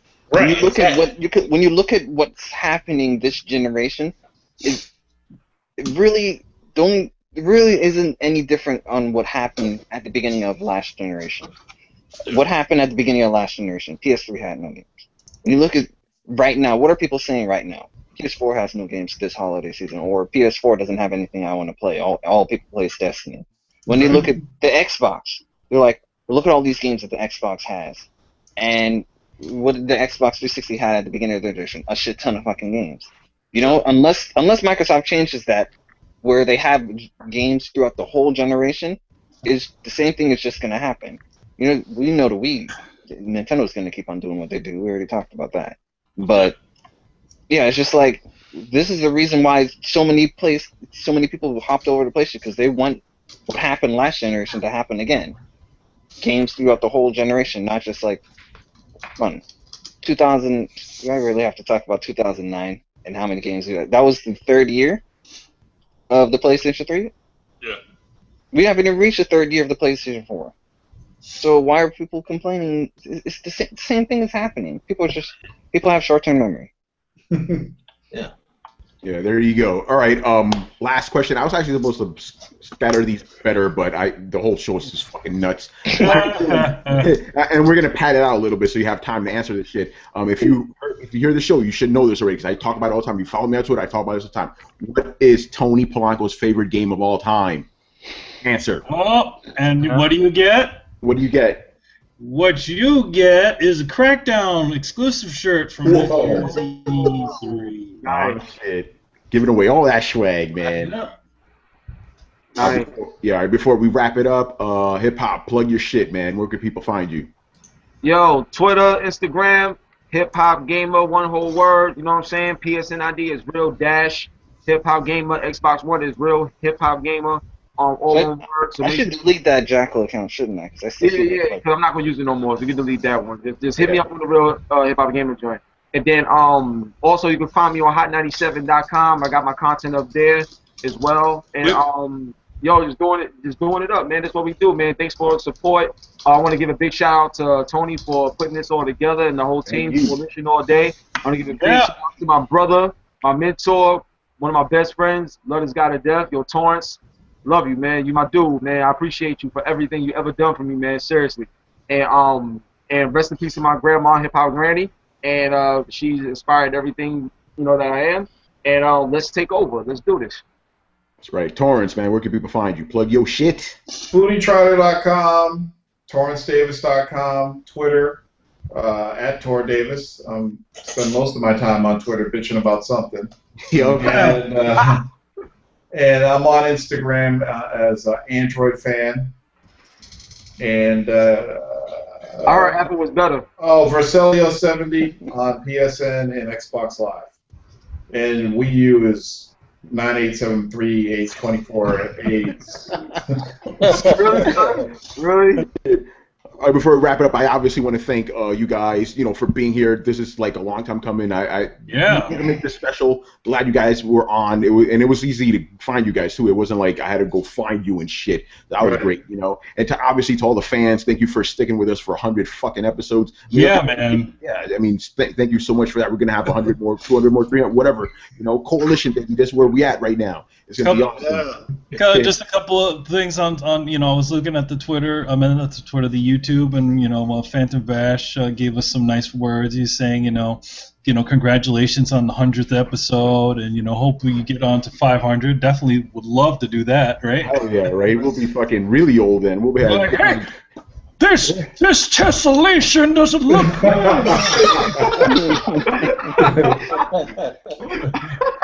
And of course, I gotta thank Riku-san1 real quick, being on and stuff. Where can people find you, man? What are you doing these days, man? You on PlayStation? People can't find me. I'm a nobody. I mean, you can follow me on Twitter if you want. Okay, I mean on PSN to look at my platinums. I don't know, but I'm a nobody. Don't worry about Riku. Don't worry. Yo, Charles, why you gotta issue a challenge to me, man? What's going on, man? Uh-oh, yeah, what's up with that, Charles? You're the real hip-hop gamer? You're dying. What is that? I don't know what's going on. I want to see what's going on right here. He's in Hot 97. Of course he's a hip-hop gamer. Real time. Props, I got a lot of respect for you, in everything that you do and everything. Thank you. And I peep the gamer stuff. I see the gamer pedigree, but I need that hip-hop side. So here's the thing. Like, I host a Nice of the Turntable podcast and everything, but I want you to pick a track, right? Right. Any instrumental, it don't matter what it is. Right. And we'll both contribute to it, and we'll put that out, and we'll see what's up. We'll see who's the real hip hop on this side of things. Okay, so man, I just saw reality bend like a quantum rush. Check this out. Before you go, man, I'm gonna just leave you with something. Check this out. Yo, y'all can hear me good? Everything's good? Yeah. All right. All right, cool. Check this out. Wait, hold up. Let me turn this off before it starts ringing. Yeah, hold on a second. He's looking at the lyrics. He's looking at the words. Really, dude? That's my son. That's my son right there. Yeah, Marcus, man. Shout out to Marcus. Yeah, shout out to my baby, Marcus Trent Williams. Is he taller than you yet? HipHopGamer Jr. Yo, hip hop. I'm surprised you didn't call your son Kratos, man. You know. Ah! Hip hop. Is your son taller than you yet? Oh, that was a great one. I can't even come back to that. That was great. That was great. I like that. He be wearing the clothes and shit. This is real quick. Shut up. Okay. Yo, check it. Yo. My time is now on a mission just to get it, so you gotta feel the way that I go hard. These bars are a problem, don't try to solve it. One shot smokes with the revolve. This song is a message not to be messed with. Second son, sick it with the death wish. Bow down to the best kid, best one, second to none. The second son, rise up with the best, the dumb, infamous. That's the way that we gotta be. Spit my life all up in these streets from the bottom to the top. Motherfucker gotta eat now. Watch me roll, watch me rise. Put your hands up if you wanna get shine one time for the brothers. Everybody gotta feel it, seeing focus with emotion to getting the killer. They say me infamous. War. That's just a loose song. That's light, nigga. Let's go. Nice. Charles, man, what you got, son? Hold up, I ain't gonna spit no writtens on here, man. I ain't gonna spit no writtens on here. I'll come off the top with something real quick. Okay, cool. I know why you're not gonna spit no written. Go ahead. Wait. Why won't I spit a written? Okay, let's be honest, right? I can freestyle off the top, and you can freestyle off the top. I'm be honest, I'm better at writtens. So while we live and people listening, and certain people, it may be their first impression. So if their first impression of me, I want them to hear, the best of me. Now with you, if you come off the top and your shit is whack, you won't have an excuse because your written may be just as bad as your freestyle. Nigga, let's go. 0 to 100 real quick. Alright, well see, now he Who started hip hop, nigga? He put me in the corner. He put me in the corner, now I'm gonna have to spit a written now. Yeah, please spit a written. Yeah. Let's see the real skill, baby. Alright, it's perfect time in the debut, the new alliance, X doing for sure. Actually rhyming is T-R-U-E. We've arrived for us. Oh shit, I'm fucking up. Oh, no, real talk. I haven't spit that verse in like a long time. I want to hear shit. Shut up. Check this out. I got something else. Yo, check this out. Yo. Watch this, pop off and pop shit. Dog, I see everything, so come and try to stop this. Take your best shot at the head or at the heart. See, I control everything. I'm ready for the dark. Let it spark. I'm so hood. Now I got a lethal advantage. Chi-Town is the city, gully and gritty. We gangsters. Game players, bananas. Tough like G-Unit. Ubisoft, stay bulletproof. Game industry menace. Listen, fuck around, you could end up missing. I'm only one hack away from murdering all you bitches. I'm in position with missions. I choose the way that I finish. It's the next generation of PlayStation. Let's get him. Nigga, what, nigga? Murdering bitches. Last shot. If I fuck up, I'm gonna just quit. Okay, yeah, you need to do that now. But go ahead. Whoa. Let's go. Let's go, nigga. Let's go. Why we gotta be niggas up in this? I know, right? Hip hop, baby. I didn't know, nigga. I gotta read it. Hip hop mechanics will put it back in alignment. Press the work, shine it, make sure the glisten is blinding. Or make sure it's secure so the hands can find it. Or flatten it up, mind it, make sure it's smooth when it's gliding. Or push the sub to the max. Hope the neighbors don't mind it. Maybe I'll push too far and push sucker niggas in silence. Or I'll go up and smoke and put a stain on the climbing. Seems that when things get hot, niggas go missing. So it's about damn time real artists can make an entrance. If you're not in the process of prepping the compilation, exit the conversation, nigga. That was alright. But yo, real talk, Charles, you my dude. Real talk, Charles, you my dude, man. And I would love to do a track with you. Like, just send the beat, man. Do you have my email? I do not, but I'll get it. Yeah, yo, let's talk, let's build, man. Come on, man. Like, I ain't no stranger, dog. Let's talk, man. Build with me, man. You know what I'm saying? This is what I do, so. We'll get to it. We gonna do this challenge joint. We gonna get on this beat for real. That's gonna be a real thing. There's no challenge. I just embarrass you live, nigga. Don't get beside yourself. All right. Go ahead. Yo, this hip hop, son. I'm competitive. You my boy, but when you try to call me out live in front of people, I can't. No. Wait a minute. I didn't call you out and ask you to spit a verse live. Now, I didn't do that, did I? You just tried to take your name away. That's all. Hey, I said we could do it on the track. I was like, we could do it later. Hey, he's freestyle though, but he dropped that on the air. I actually got a lot of respect for that. I think me and Richard Bailey are having the same problem. We're both very cold right now. Yo, nah, but yo, anyway, yo, real talk, man. I love y'all so much, man. This has been fun. Like, just thank y'all, man. It just means a lot to me, man. So, yo, just let's make sure we all follow each other and shit like that. Like, make sure we all linked up. And I'm gonna get at you guys, man. Word up, have some fun. Well, I see what you tried to do, Tony. Well, what's up? I see what you tried to do. What did I try to do tonight? Pictures of us, the Warzone on Twitter. I told you, man. I told you, man. This is the last episode of the fucking. Yeah. Trying to get another podcast back up. That epilogue episode that you. I'm gonna be completely honest with you guys. You guys are giving me more credit than I'm worth. I didn't think about that. You know what this is? Basically, remember that show Millennium? That was a spinoff of X-Files. Yeah. They didn't have their final episode. They had the final episode on X-Files. So that's what happened tonight. Mm-hmm. We had the final episode of the Warzone tonight on the motherfucking Throwdown. Maybe we'll have a part 2 to this. Maybe a part 3. Or like Batman Beyond's final episode on Justice League. Yup. And hip hop, Knights of the Turntable. You got to be on that podcast too, man. I'm with that. Hey, I'll get on all that. I do a little hip hop myself. Torrence is nice. Yeah, he got skills. There you go. I DJ on Amazon MP3. Yeah, Torrence, man, you got good rap skills, man. I heard. Yeah, I haven't wrote anything in a long time now. I want to do some stuff. You can sing too, man. You got that soul. Whoa. Yes, I can. Oh my God. Right, guys. So once again, thank you for everybody listening. Hip Hop, Torrence, Riku, and everybody else. Let me sign everybody off once again. I was your host, Tony Polanco, and I was joined by Brian Manjoma. I'm going back to that Driveclub PS Plus edition. He's not gonna let it go. He's not gonna let it go. My man Charles Singletary. I was 0 to 100 when the Last Guardian was announced. I'll be 0 to over 9,000 when it fucking come out. Chris Seeley. Remember, people, numbers don't lie, but people use numbers to lie. Nice. Emilio Lopez with the mask. Richard Bailey. Yes. Play games to have fun, everybody. No more controversy bullshit. Nice. That's what it's all about, guys. Make sure to follow Throwdown on iTunes, SoundCloud, and YouTube. Links and all that shit below. Peace out. Peace. Peace. Night. You guys.